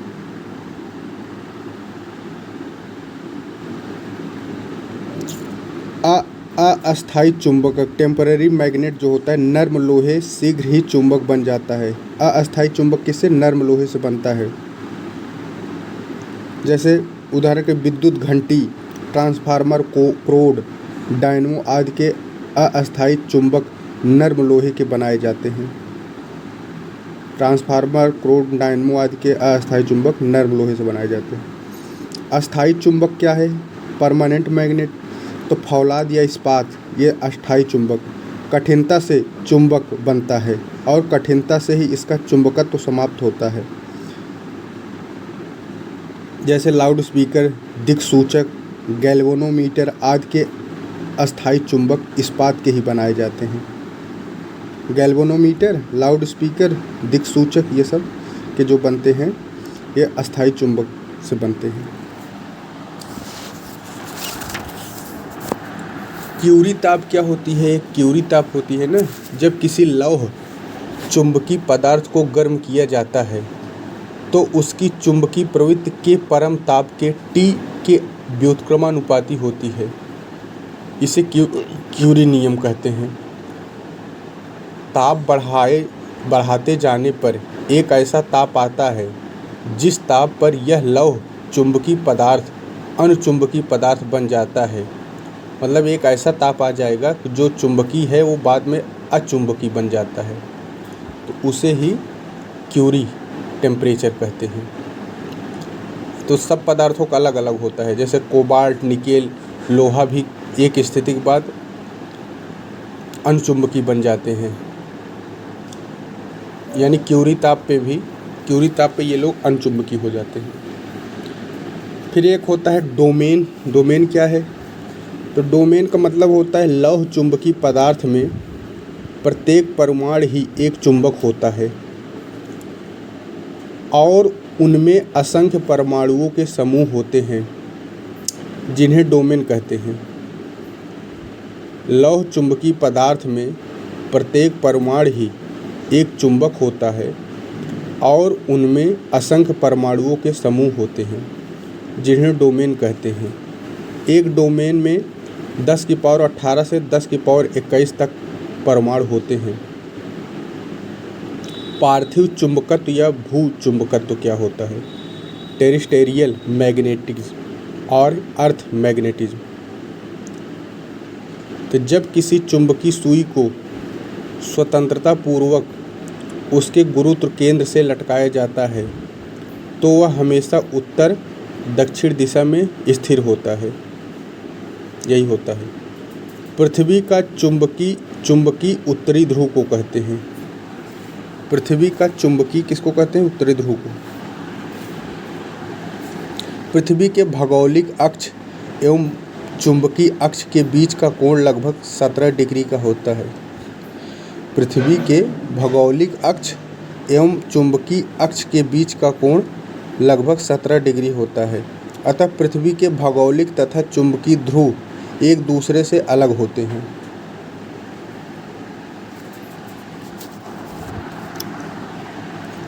दिक्पात कोण क्या होते हैं?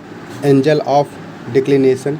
किसी स्थान पर भौगोलिक यामोत्तर तथा चुंबकीय यामोत्तर के बीच के कोण को दिक्पात कोण कहते हैं, एंगल ऑफ डिक्लिनेशन कहते हैं। एक नमन कोण होता है एंगल डिप। जिस किसी स्थान पर पृथ्वी का संपूर्ण चुंबकीय क्षेत्र क्षैतिज तल के साथ जितना कोण बनाता है उस स्थान का नमन कोण कहते हैं। क्या है? किसी स्थान पर पृथ्वी का संपूर्ण चुंबकीय क्षेत्र क्षैतिज तल के साथ जितना कोण बनाता है उसे उस स्थान का नमन कोण कहते हैं। पृथ्वी के ध्रुव पर नमन कोण का मान 90 डिग्री तथा विषुवत रेखा पर 0 डिग्री होता है। क्या होता है, पृथ्वी के ध्रुव पर नमन कोण कितना होगा, 90, और विषुवत रेखा पर 0।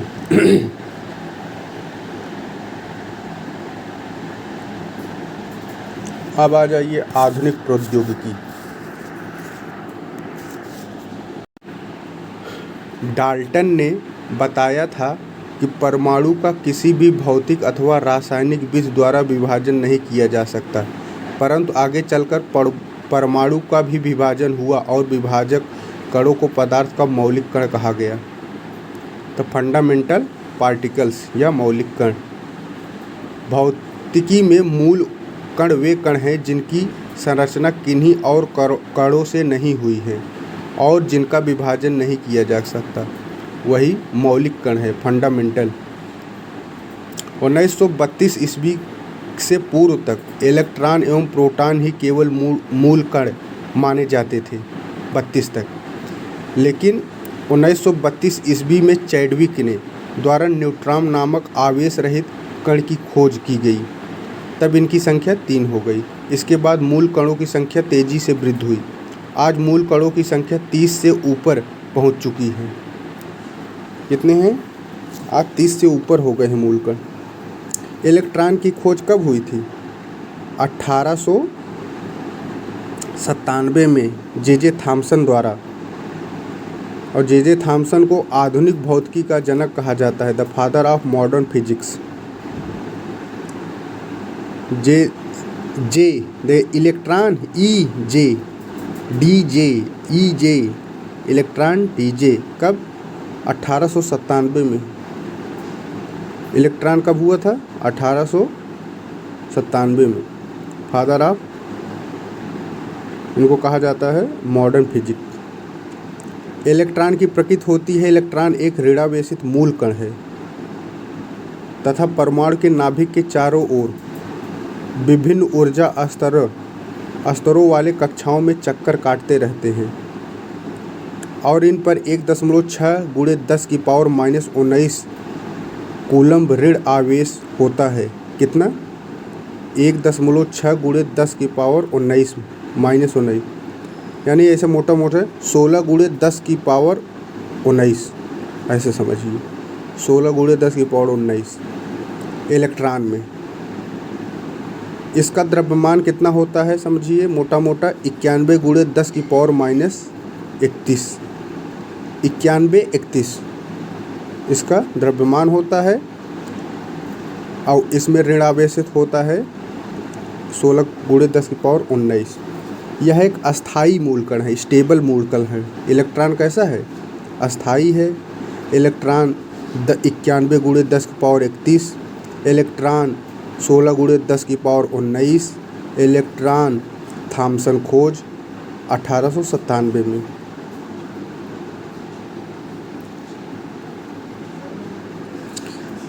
फिर आ गया प्रोटॉन।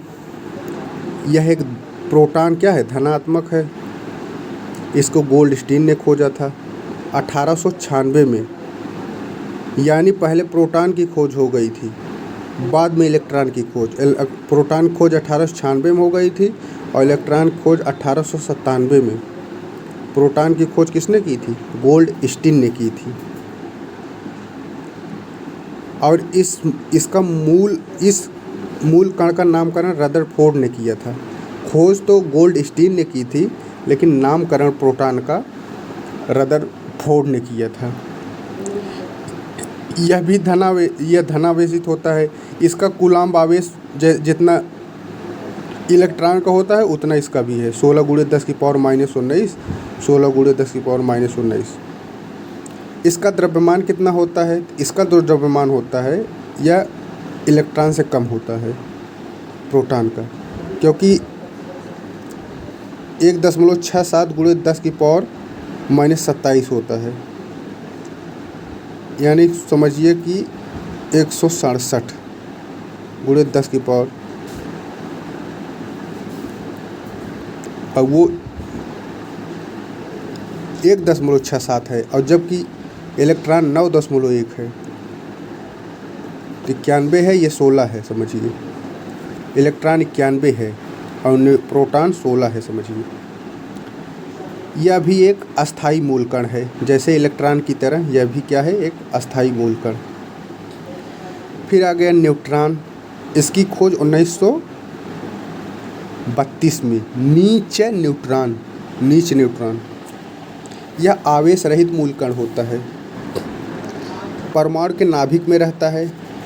इसका द्रव्यमान प्रोटॉन के द्रव्यमान के बराबर होता है, यानी n बराबर p, np क्या होता है, n बराबर p, np। इसका द्रव्यमान किसके बराबर होता है, न्यूट्रॉन का, तो प्रोटॉन के बराबर। यह अस्थाई अनस्टेबल होता है, जबकि प्रोटॉन और इलेक्ट्रॉन अस्थाई होते हैं। न्यूट्रॉन क्या होता है, अस्थाई होता है। इसका जीवन काल मात्र 17 मिनट का होता है। कितना मिनट, न्यूट्रॉन का जीवन काल मात्र 17 मिनट होता है। न्यूट्रॉन का उपयोग जीव विज्ञान, चिकित्सा विज्ञान में होता है। आवेश रहित होने के कारण इसका उपयोग नाभिकीय विखंडन में किया जाता है। न्यूट्रॉन बम बनाए जाते हैं ना, नाभिकीय विखंडन में। फिर एक अगला है पॉजिट्रॉन। इसकी खोज 1932 में एंडरसन ने की थी। देखो 32 में चैडविक ने न्यूट्रॉन की और 32 में ही पॉजिट्रॉन की खोज एंडरसन ने की। पॉजिट्रॉन क्या है, पॉजिटिव है, धनावेशित होता है, जिसका द्रव्यमान व आवेश इलेक्ट्रॉन के बराबर होता है। इसका द्रव्यमान और आवेश दोनों पॉजिट्रॉन, इसीलिए ये इलेक्ट्रॉन का एंटी कहा जाता है पॉजिट्रॉन। क्यों, क्योंकि बराबर उसके होता है ना, इसलिए इलेक्ट्रॉन का एंटी कण, एंटी पार्टिकल्स ऑफ इलेक्ट्रॉन भी कहते हैं। किसको, पॉजिट्रॉन को। फिर अगला है न्यूट्रिनो। इसकी खोज 1930 में हुई थी। न्यूट्रॉनों की खोज 1930 में पाउली ने की थी। किसने, पाउली। यह द्रव्यमान व आवेश रहित मूलकण है। कैसा है, इसमें न तो द्रव्यमान है न तो आवेश।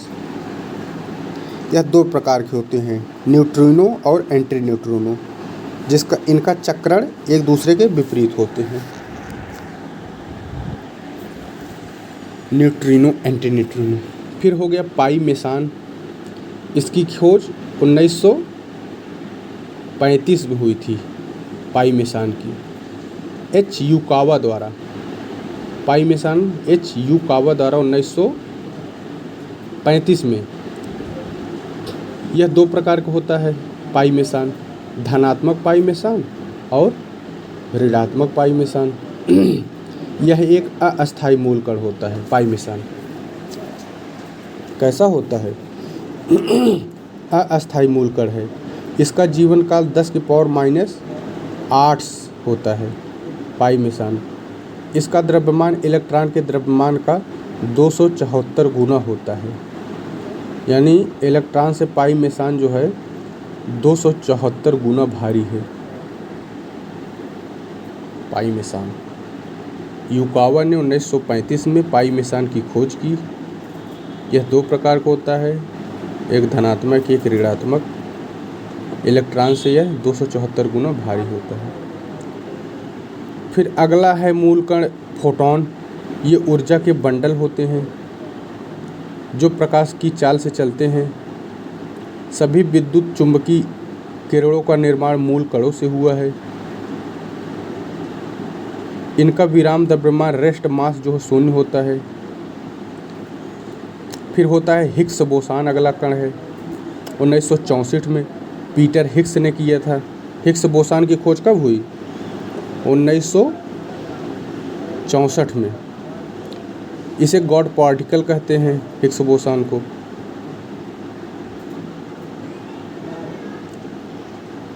अब आ जाइए नाभिक। परमाणु का केंद्रीय भाग, जिसमें परमाणु का कुल धन आवेश और लगभग सभी द्रव्यमान संकेंद्रित रहता है, नाभिक कहलाता है। नाभिक की त्रिज्या 10⁻12 सेंटीमीटर होती है। कितनी, 10⁻12 सेंटीमीटर होती है नाभिक की त्रिज्या, जबकि परमाणु की त्रिज्या 10⁻8 होती है। परमाणु की त्रिज्या 10⁻8 और नाभिक की त्रिज्या 10⁻⁻12। नाभिक का घनत्व परमाणु के घनत्व से 10⁻12 गुना अधिक होता है। चूँकि परमाणु का समस्त द्रव्यमान इसके नाभिक में होता है, परमाणु का समस्त द्रव्यमान कहाँ होता है, तो वह नाभिक में होता है। इस कारण नाभिक काफ़ी सघन एवं दृढ़ रिजिड होते हैं। परमाणु नाभिक की रचना प्रोटॉनों और न्यूट्रॉनों से होती है। जिन नाभिकों में 2, 8, 14, 20, 28, 50 या 82 न्यूट्रॉन अथवा प्रोटॉन अथवा 126 अथवा 152 न्यूट्रॉन होते हैं, वह अन्य नाभिकों की तुलना में अधिक अस्थायी होते हैं। ये संख्याएं अस्थायी संख्याएं स्टेबिलिटी नंबर्स कहलाती हैं। नाभिकीय बल क्या होता है? जो आकर्षण बल परमाणु नाभिक में न्यूक्लियनों को परस्पर बांधे रहता है वे नाभिकीय बल कहलाते हैं। यानी जो प्रोटॉन और न्यूट्रॉन को बांधे रहता है वही नाभिक बल होता है। प्रोटॉन और न्यूट्रॉन के मध्य विद्युत आवेश मेसान का विनिमय होता है।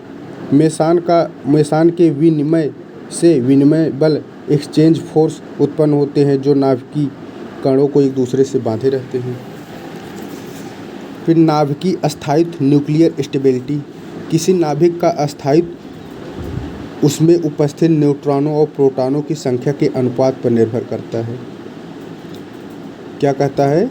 किसी नाभिक का अस्थायित्व स्टेबिलिटी उसमें उपस्थित न्यूट्रॉनों और प्रोटॉनों की संख्या के अनुपात पर निर्भर करता है। वे बहुत अस्थायी होते हैं।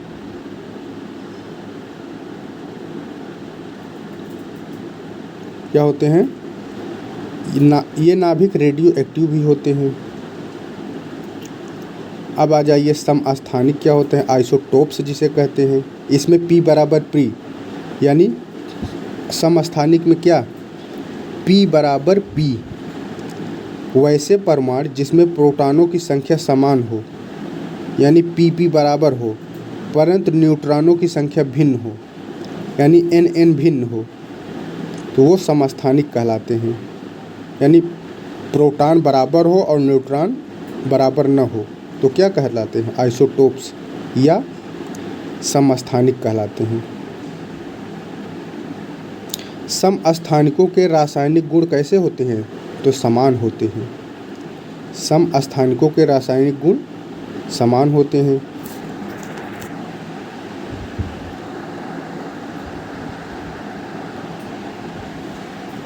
और एक ही तत्व के 2 या 2 से अधिक समस्थानिक हो सकते हैं। एक ही तत्व के 2 या 2 से अधिक समस्थानिक हो सकते हैं। पोलोनियम के 27 समस्थानिक होते हैं। किसके? पोलोनियम के 27 समस्थानिक होते हैं। कुछ समस्थानिक कृत्रिम बीज से भी बनाए जाते हैं। इन्हें रेडियो समस्थानिक कहते हैं। कृत्रिम रूप से निर्मित समस्थानिक रेडियो सक्रिय होते हैं। फिर आ गया समभारी या आइसोबार क्या होते हैं? तो कुछ वैसे होते हैं जिनमें परमाणुओं को भार समान होता है। समभारी है तो भार समान होगा, आइसोबार्स कहते हैं। किंतु परमाणु की संख्या भिन्न होगी, यानी भार बराबर होगा और संख्या जब भिन्न होगी तो समभारी कहलाएंगे, आइसोबार्स कहलाते हैं।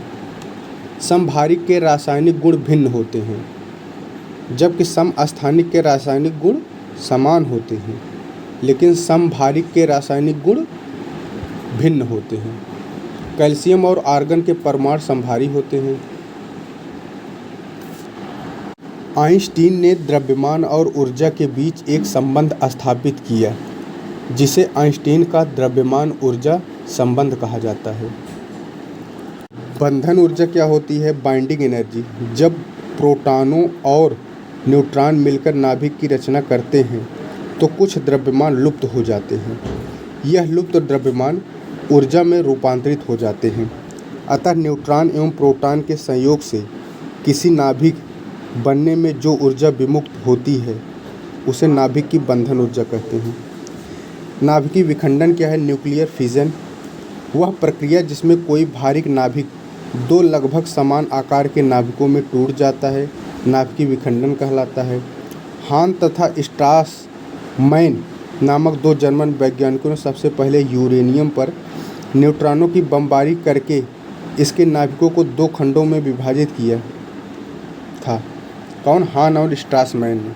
यूरेनियम 235 के एक नाभिक के विखंडन होने पर 3 नए न्यूट्रॉन निकलते हैं। कितने? 3 नए न्यूट्रॉन निकलते हैं। प्रथम नाभिकीय रिएक्टर एनक फर्मी ने बनाया था अमेरिका में शिकागो में 1942 में। कब? एनक फर्मी ने 1942 में शिकागो में। इन दिनों भारत में थोरियम एवं प्लूटोनियम का प्रयोग किया जाता है। कितने का? थोरियम और प्लूटोनियम का। भारी जल और ग्रेफाइट मंदक के रूप में प्रयोग किए जाते हैं। भारी जल और ग्रेफाइट मंदक के रूप में प्रयोग किए जाते हैं। विखंडन की श्रृंखला अभिक्रिया को नियंत्रित करने के लिए कैडमियम या बोरान की लंबी छड़ों का उपयोग किया जाता है। नियंत्रित करने के लिए क्या? कैडमियम और बोरान का प्रयोग किया जाता है। ये जो छड़ें होती हैं विखंडन में उत्पन्न होने वाले 3 नए न्यूट्रॉनों में से 2 को अवशोषित कर लेती हैं, जिससे औसतन एक विखंडन के पश्चात एक ही विखंडन होता है और अभिक्रिया जो है श्रृंखलाबद्ध होती है। ब्रीडर रिएक्टर ऐसा रिएक्टर जो प्रयुक्त होता है जो विखंडनी पदार्थ की तुलना में अधिक विखंडनी पदार्थ उत्पन्न करता है। वह फास्ट ब्रीडर रिएक्टर होते हैं। इसमें यूरेनियम 238, प्लूटोनियम 239, थोरियम 232 से यूरेनियम 233 प्राप्त होता है। इसमें यूरेनियम 238 से प्लूटोनियम 239 और थोरियम 232 से यूरेनियम 233 प्राप्त होता है ब्रीडर रिएक्टर से। परमाणु बम जो है नाभिकीय विखंडन न्यूक्लियर फिजन पर आधारित होता है। परमाणु बम नाभिकीय विखंडन पर आधारित होता है। यूरेनियम 235 या प्लूटोनियम 239 का प्रयोग किया जाता है परमाणु बम बनाने के लिए। क्या? यूरेनियम 235 या प्लूटोनियम 239 का प्रयोग किया जाता है। इसमें अनियंत्रित श्रृंखला अभिक्रिया होती है, जबकि रिएक्टर में नियंत्रित होती है। प्रथम परमाणु बम जे रॉबर्ट ओपेनहाइमर ने 1945 में बनाया था। कब? 1945 में। प्रथम परमाणु बम लिटिल बॉय 6 अगस्त 1945 को गिरा था। कब? 6 अगस्त 1945 को। उसका नाम था लिटिल बॉय। अमेरिकी वायुसैनिक बम वर्षक विमान B-29 इनोला गे द्वारा हिरोशिमा पर गिराया गया था। विमान का नाम था B-29 इनोला गे द्वारा हिरोशिमा पर गिराया गया था। और 9 अगस्त 1945 को फैट मैन जापान के नागासाकी पर गिराया गया था। भारत ने 18 मई 1974 को राजस्थान के पोखरण में अपना परमाणु बम परीक्षण किया था। कब? 18 मई 1974 को। फिर 11 एवं 13 मई 1998 को राजस्थान के पोखरण में भी किया। 11-13 मई 1998 में अटल के समय 5 परमाणु बम बनाए गए, जिसमें से एक परीक्षण नाभिकीय विखंडन 11 मई और 4 परीक्षण नाभिकीय संलयन 11 मई और 13 मई को आधारित थे।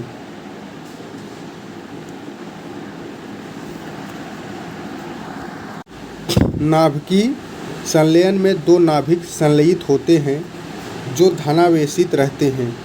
जब ये दोनों नाभिक एक दूसरे के समीप आते हैं तो इनके बीच तीव्र प्रतिकर्षण होता है, जिसके कारण नाभिकों को संलयित करना अत्यंत कठिन हो जाता है।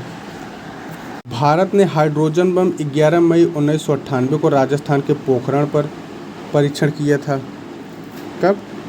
18 मई 1998 में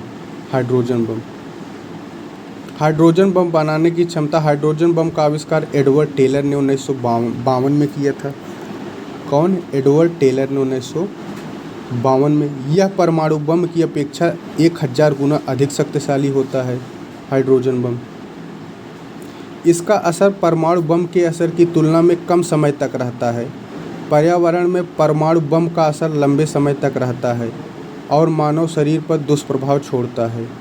हाइड्रोजन बम से अपार ऊर्जा मुक्त होती है, परंतु अभी तक इस ऊर्जा को नियंत्रित करके रचनात्मक कार्यों में प्रयुक्त नहीं किया जा सका है, क्योंकि जिस ताप पर संलयन की प्रक्रिया होती है उस पर परमाणुओं से भी इलेक्ट्रॉन अलग हो जाते हैं।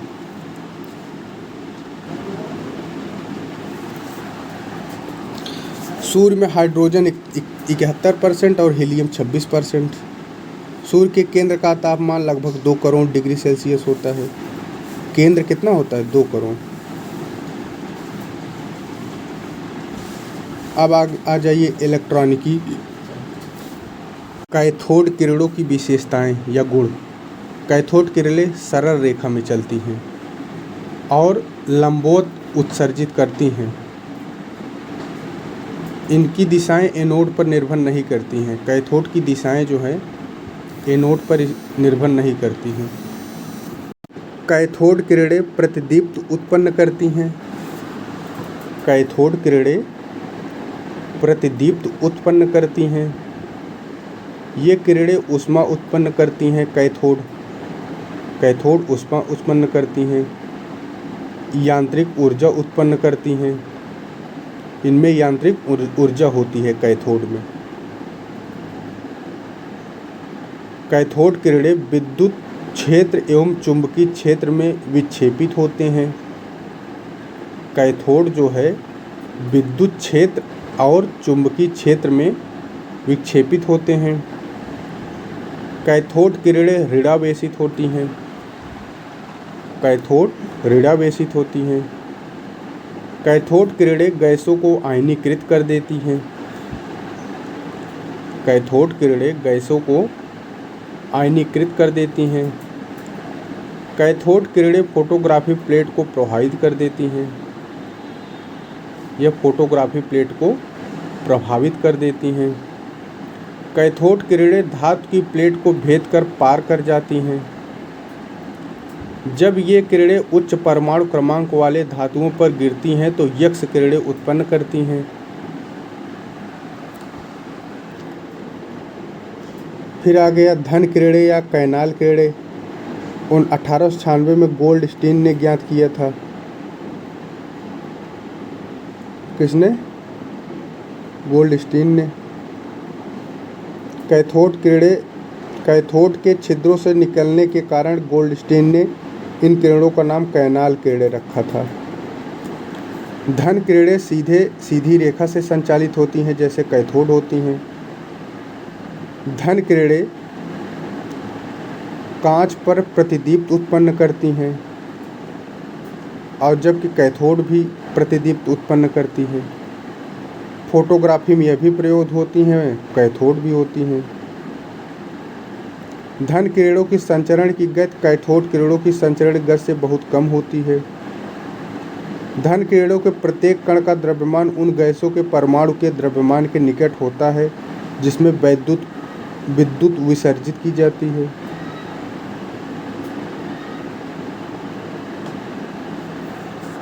आइंस्टीन को नोबेल 1921 में मिला था। कब? 1921 में। क्वांटम सिद्धांत किसने दिया था? तो मैक्स प्लांक, जो कि जर्मनी के थे। मैक्स प्लांक ने दिया था क्वांटम सिद्धांत। किसने? मैक्स प्लांक ने। कैडमियम बोरेट जो है गुलाबी प्रकाश उत्पन्न करती हैं। कैडमियम बोरेट गुलाबी प्रकाश। जिंक सिलिकेट हरे रंग का प्रकाश। जिंक सिलिकेट हरे रंग का। जीन्स हरे रंग का पहनो। कैडमियम, मिया जो है गुलाब चलाता है, मियम। अब मैग्नीशियम क्या है? मैगी लो, हल्का नीला रंग का। मैग्नीशियम टंगस्टेट हल्का नीला होता है। और जिंक सिलिकेट तो हरे रंग का होता है, जबकि जिंक बेरिलियम यह पीला होता है। बेरिलियम पीला होता है। जिंक बेरिलियम पीला, मैग्नीशियम टंगस्टेट हल्का नीला, जिंक सिलिकेट हरे रंग का और कैडमियम बोरेट गुलाबी। उष्मायनिक या तापयनिक उत्सर्जन थर्मोनिक इमिशन 1884 में थॉमसन एल्वा एडिसन ने इसके बारे में बताया था। उष्मायन या तापायन के बारे में किसने बताया था? एडिसन ने। डायोड जो बल्ब होता है, डायोड बल्ब, यह बल्ब उष्मायनिक उत्सर्जन क्रिया पर आधारित होता है। डायोड बल्ब उष्मायनिक उत्सर्जन क्रिया पर आधारित होता है। डायोड बल्ब 1907 में अमेरिका के वैज्ञानिक फॉरेस्ट ने ट्रायोड बल्ब का आविष्कार किया था। किसने? फॉरेस्ट ने ट्रायोड बल्ब बनाया था। ट्रायोड बल्ब में 3 इलेक्ट्रोड, प्लेट, तंतु एवं ग्रिड होते हैं। कौन कौन? प्लेट होता है, तंतु होता है, ग्रिड होता है, और इसलिए इसे ट्रायोड बल्ब कहते हैं। और डायोड बल्ब जो होता है, डायोड बल्ब में केवल 2 इलेक्ट्रोड होते हैं, फिलामेंट और प्लेट होते हैं, इसलिए इसे डायोड बल्ब कहते हैं। 2 इलेक्ट्रोड वाला वाल्व यानी डायोड बल्ब कहते हैं। अर्धचालक ऐसे पदार्थ जिनमें इलेक्ट्रॉनिक संरचना इस प्रकार होती है कि कहीं इलेक्ट्रॉन मुक्त हो जाता है और कहीं रिक्त यानी होल बन जाता है, तो वो अर्धचालक कहलाते हैं। इनकी विद्युत चालकता सामान्य ताप पर चालक, कंडक्टर व विद्युत रोधी इंसुलेटर पदार्थों की चालकताओं के मध्य होती है। जर्मेनियम, सिलिकॉन ऐसे मुख्य पदार्थ हैं। एक एन प्रकार के अर्धचालक होते हैं। ऐसे बाह्य अर्धचालक जिसमें विद्युत का प्रवाह मुक्त इलेक्ट्रॉनों की संख्या बढ़ जाने के कारण होता है। क्या होता है? एन प्रकार के अर्धचालक, इसमें मुक्त इलेक्ट्रॉनों की संख्या के बढ़ जाने के कारण होता है। एन प्रकार के अर्धचालक कहलाते हैं। एन प्रकार के अर्धचालक क्या होते हैं? इसमें मुक्त इलेक्ट्रॉनों की संख्या बढ़ जाए तो ये अर्धचालक एन प्रकार के हो जाते हैं। जब शुद्ध अर्धचालकों में पंच संयोजी अपद्रव आर्सेनिक मिला दिया जाता है तो इस प्रकार के अर्धचालक प्राप्त होते हैं। क्या मिला दिया जाता है? तो आर्सेनिक जब मिला दिया जाता है तो इस प्रकार के अर्धचालक प्राप्त होते हैं। फिर होता है पी प्रकार के अर्धचालक। जिन अर्धचालकों में विद्युत का प्रवाह कोटरों, होल की गति के कारण होता है उन्हें पी प्रकार के अर्धचालक कहते हैं। कैसे होता है? कोटरों की गति के कारण होता है पी प्रकार। शुद्ध अर्धचालक जर्मेनियम में त्रिसंयोजी अपद्रव जैसे एल्युमिनियम मिलाने से ऐसे अर्धचालक प्राप्त होते हैं। एन प्रकार में तो आर्सेनिक मिलाया जाता है, जबकि पी प्रकार में एल्युमिनियम मिलाया जाता है। पंच संयोजी अपद्रव को परमाणुदाता एवं त्रिसंयोजी अपद्रव को परमाणुग्राही कहा जाता है। पंच संयोजी अपद्रव को परमाणुदाता एवं त्रिसंयोजी अपद्रव को परमाणुग्राही कहा जाता है। अपद्रव्य मिलाए जाने की प्रक्रिया डोपिंग कहलाती है। अपद्रव्य मिलाए जाने की प्रक्रिया डोपिंग कहलाती है। ताप बढ़ाने पर अर्धचालक की चालकता बढ़ती है। ताप बढ़ाने पर अर्धचालक की चालकता बढ़ती है, परंतु चालक की चालकता घटती है। अब आ गया अतिचालकता यानी सुपर कंडक्टिविटी। इसकी खोज नीदरलैंड के कैमरलिंग ओंस ने किया था। किसने? नीदरलैंड के कैमरलिंग ओंस ने, यानी ओंस ने अतिचालकता की खोज 1911 में किया था। अत्यंत निम्न ताप पर कुछ पदार्थ का विद्युत प्रतिरोध शून्य हो जाता है, इन्हें ही अतिचालकता कहते हैं। अतिचालक न केवल धारा का अच्छा बहाव का माध्यम है, बल्कि यह एक पूर्ण चुंबकीय कवच भी है। क्या है? पूर्ण चुंबकीय कवच भी है। अर्थात एक अतिचालक पूर्णतः प्रतिचुंबकीय होता है, जिसे कोई भी चुंबकीय रेखा भेद नहीं सकती है। अनुसंधान के दौरान यह भी देखा गया है कि कुछ धातुएं काफ़ी ऊंचे तापक्रम पर अतिचालक हो जाती हैं। उदाहरण के लिए नियोबिस्टीन, ऐसे कुछ होते हैं। एक होता है संठ डायोड, जंक्शन डायोड। जब भी प्रकार के अर्धचालकों को किसी विशेष विधि द्वारा एन प्रकार के चालकों से जोड़ा जाता है तो यह होता है, यानी पी और एस जब जुड़ता है तब संधि बनते हैं। ट्रांजिस्टर क्या होते हैं? एनपीएन अथवा पीएनपी, एनपीएन या पीएनपी अर्धचालकों के श्रेणीबद्ध संधि से। कैसे? श्रेणीबद्ध संधि से अर्धचालकों की दूसरी युक्ति प्राप्त होती है, तो यह ट्रांजिस्टर कहलाती है। टेलीविज़न की खोज जॉन लोगी बेयर्ड ने किया था। कौन? लोगी बेयर्ड ने। आइकोनोस्कोप यह चित्र द्वारा प्रकीर्णित प्रकाश तरंगों को विद्युत तरंगों में परिवर्तित करता है। क्या करता है? प्रकाश तरंगों को विद्युत तरंगों में परिवर्तित करता है, जिन्हें प्रवर्धित या मॉड्यूलित करके दूरस्थ स्थानों को प्रेषित कर दिया जाता है। फिर काइनेस्कोप है, यह एक प्रकार का कैथोड किरण ऑसिलोग्राफ सीआरओ है। काइनेस्कोप इसकी कैथोड किरण गति को आइकोनोस्कोप से आने वाली विद्युत तरंगों से तुल्यकालिक पर्दे किए गए। राडार हो गया। फिर राडार जो है क्या है? राडार जो है संसूचन एवं सर्वेक्षण, radio detection and ranging he radar है। इसके द्वारा रेडियो तरंगों की सहायता से आकाशगामी वायुयान की स्थिति व दूरी का पता लगाया जाता है। राडार से प्रेषित एवं वायुयान से परावर्तित तरंगों के मध्य समयांतर ज्ञात करके वायुयान की दूरी ज्ञात की जा सके। तेल भंडारों में इसका उपयोग होता है, कई चीज़ों में। राडार की खोज रॉबर्ट्स वाटसन ने की थी। किसने? रॉबर्ट्स वाटसन ने की थी। लेजर क्या होता है? Light amplification by stimulated emission of radiation. Light amplification by stimulated emission of radiation इसका फुल फॉर्म होता है। थियोडोर मैमन ने की थी लेजर की खोज 1960 में।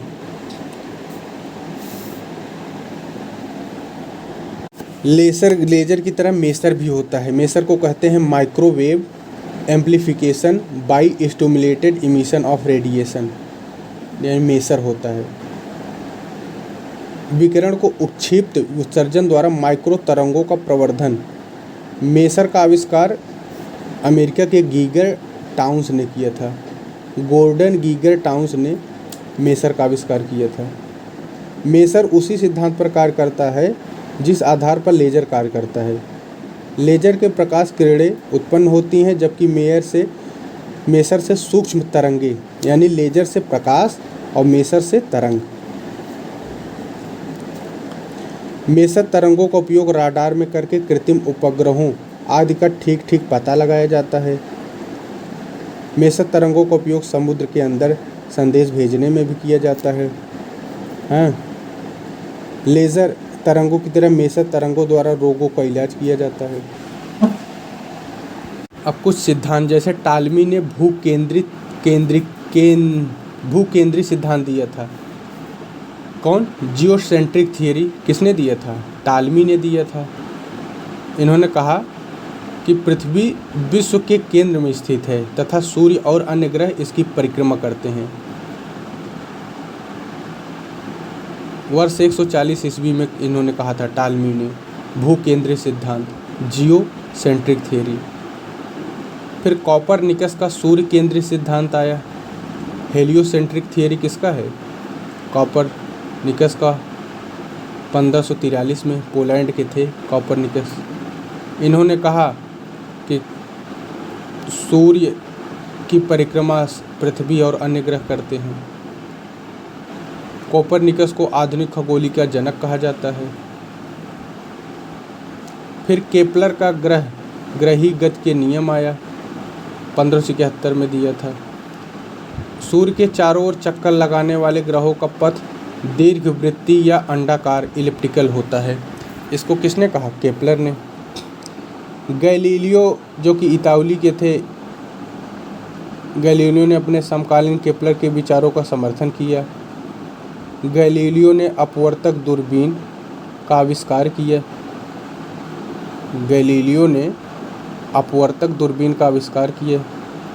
गैलीलियो ने बृहस्पति के ग्रह के चार उपग्रह तथा उस सूर्य कलंक या सूर्य धब्बे का पता लगाया? गैलीलियो ने ही बताया कि सूर्य का निकटवर्ती तारा प्रॉक्सिमा सेंटारी है। न्यूटन जो है ब्रिटिश थे, परावर्तक दूरबीन का आविष्कार किया था। अपवर्तक दूरबीन का आविष्कार तो गैलीलियो ने किया था, अपवर्तक का, जबकि परावर्तक दूरबीन का आविष्कार न्यूटन ने किया था। हर्शेल ने 1805 में ब्रिटेन के खगोलवेत्ता थे हर्शेल दूरबीनों की सहायता से अंतरिक्ष का अध्ययन किया और बताया कि विश्व केवल सौरमंडल तक सीमित नहीं है, बल्कि यह सौरमंडल या स्वयं आकाशगंगा नामक तारा निकाय का अंश मात्र है। हर्शेल ने हब्बल का आकाशगंगाओं के प्रतिसरण का नियम आया, रिसेशन ऑफ गैलेक्सीज, किसने दिया? हब्बल ने दिया, अमेरिका के थे हब्बल। प्रतिसरण का नियम दिया था हब्बल ने। आकाशगंगाएं अंतरिक्ष में स्थिर नहीं है, बल्कि वे एक दूसरे से दूर जा रही हैं, यही है प्रतिसरण का नियम। फिर डॉपलर का विस्थापन नियम आया, आकाशगंगाएं दूर भाग रही हैं और आकाशगंगाओं का विस्तार हो रहा है, डॉपलर। फिर जॉर्ज लेमेंतेयर की महाविस्फोट सिद्धांत दिया था, बिग बैंग थियरी लेमेंतेयर की थी, 1927 में आया था बिग बैंग थियरी। बेल्जियम के थे जॉर्ज लेमेंतेयर।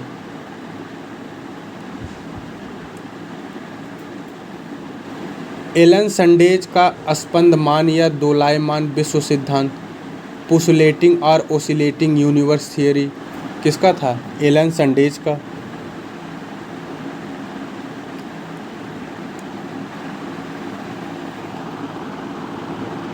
आकाशगंगा 3 प्रकार के होते हैं, एक सर्पिला स्पाइरल, एक दीर्घवृत्तीय इलिप्टिकल, एक अनियमित इरेगुलर। आकाशगंगाओं में 80% सर्पिलाकार होते हैं, 17% दीर्घवृत्तीय और 3% अनियमित संरचना वाले होते हैं। एंड्रोमेडा भी एक सर्पिली संरचना वाली आकाशगंगा है। एंड्रोमेडा हमारी आकाशगंगा दुग्ध मेखला के बाद सबसे निकटतम आकाशगंगा एंड्रोमेडा है, सबसे नज़दीक है दुग्ध मेखला। सप्तऋषि तारा, अर्सा माइनर, ग्रेट बियर, ध्रुव तारा, ओरियन, ड्रैकी, सिंगसन, हरकुलिस, हाइड्रा, सेंट्रास, ये सब हैं। 70% तारे में हाइड्रोजन, 30% हीलियम, 1.5% कार्बन, नाइट्रोजन, नियान और 0.5 लौह होता है। 0.5 कितना होता है? लौह 0.5। तारे गुच्छों का निर्माण करते हैं।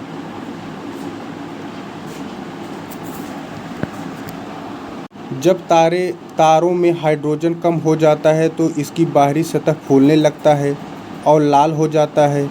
यह तारे की अंतिम समय की पहली निशानी है। ऐसे तारों को लाल दानव, रेड जायंट कहते हैं। हमारा सूर्य आगामी 5 अरब वर्षों में ऐसा ही लाल दानव बन जाएगा। यदि तारे का प्रारंभिक द्रव्यमान सूर्य के द्रव्यमान के बराबर है तो वह श्वेत वामन तारा बनता है। कब बनेगा श्वेत वामन? जब प्रारंभिक द्रव्यमान सूर्य के द्रव्यमान के बराबर हो, तब श्वेत तारा बनता है। यदि तारे का प्रारंभिक द्रव्यमान सूर्य के द्रव्यमान से बहुत अधिक हो तो न्यूट्रॉन तारा बन जाता है। यानी जब सूर्य से भारी होगा तो न्यूट्रॉन, और जब सूर्य के बराबर होगा तो व्हाइट ड्वार्फ बनता है। अत्यंत संघनित पदार्थ का यह पिंड न्यूट्रॉन तारा कहलाता है। भारी न्यूट्रॉन तारे में अत्यधिक मात्रा में द्रव्यमान अंततः एक ही बिंदु पर संकुचित हो जाता है। ऐसे अत्यधिक घनत्व के पदार्थ युक्त पिंड को कृष्णछिद्र यानी ब्लैक होल कहते हैं। वर्णक्रम के आधार पर तारों को 7 वर्गों में विभाजित किया गया है। O, B, A, F, G, K, M, ये सब घटते क्रम में है। O, B, A, F, G, K, Km। सूर्य एक G प्रकार का तारा है। सूर्य कैसा है? G प्रकार का तारा है, जिसके तीव्रतम प्रकाश की तरंग दैर्घ्य 550 नैनोमीटर होती है। सूर्य G प्रकाश का तारा है, जिसके तीव्रतम प्रकाश की तरंग दैर्घ्य 550 नैनोमीटर होती है। कुछ तारे ध्रुव तारा, बर्नार्ड तारा आदि होते हैं। ध्रुव तारा हमेशा उत्तर दिशा में चमकता है। सूर्य का सबसे निकटतम है प्रॉक्सिमा सेंचुरी। साइरस सबसे चमकीला है।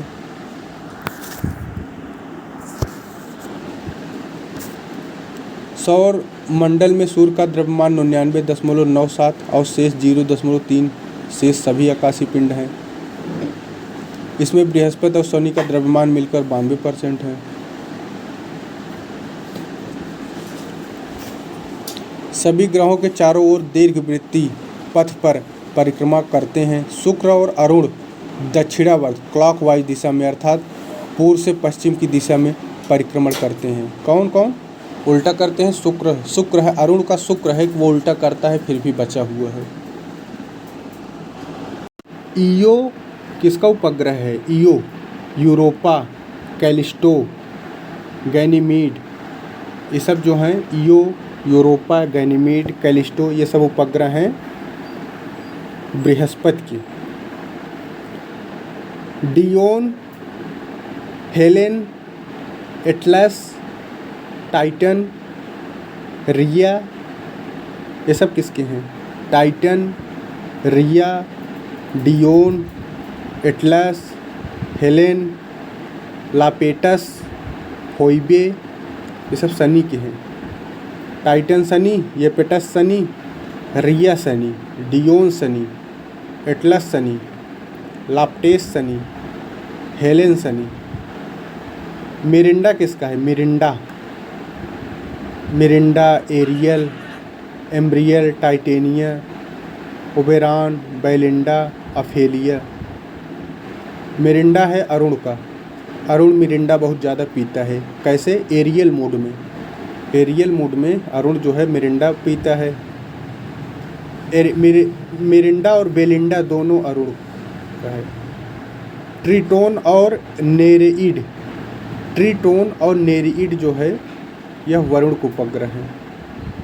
ट्रिटोन और नेरेइड।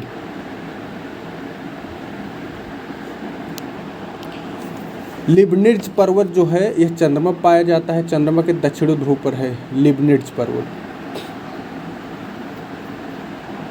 अब लंबाई का मात्रक क्या होता है? मीटर, द्रव्यमान किलोग्राम, समय सेकंड, क्षेत्रफल का वर्ग मीटर, आयतन का घन मीटर, घनत्व का किलोग्राम प्रति घन मीटर, घनत्व का किलोग्राम प्रति घन मीटर, वेग का मीटर प्रति सेकंड, वेग का मीटर प्रति सेकंड, चाल का मीटर प्रति सेकंड, चाल और वेग दोनों का मीटर प्रति सेकंड होता है,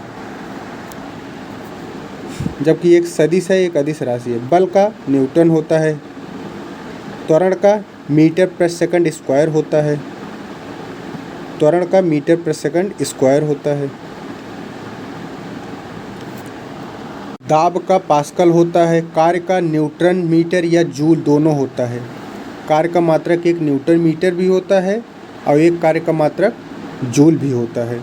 ऊर्जा का मात्रक भी जूल होता है। कार्य और ऊर्जा दोनों का मात्रक जूल होता है।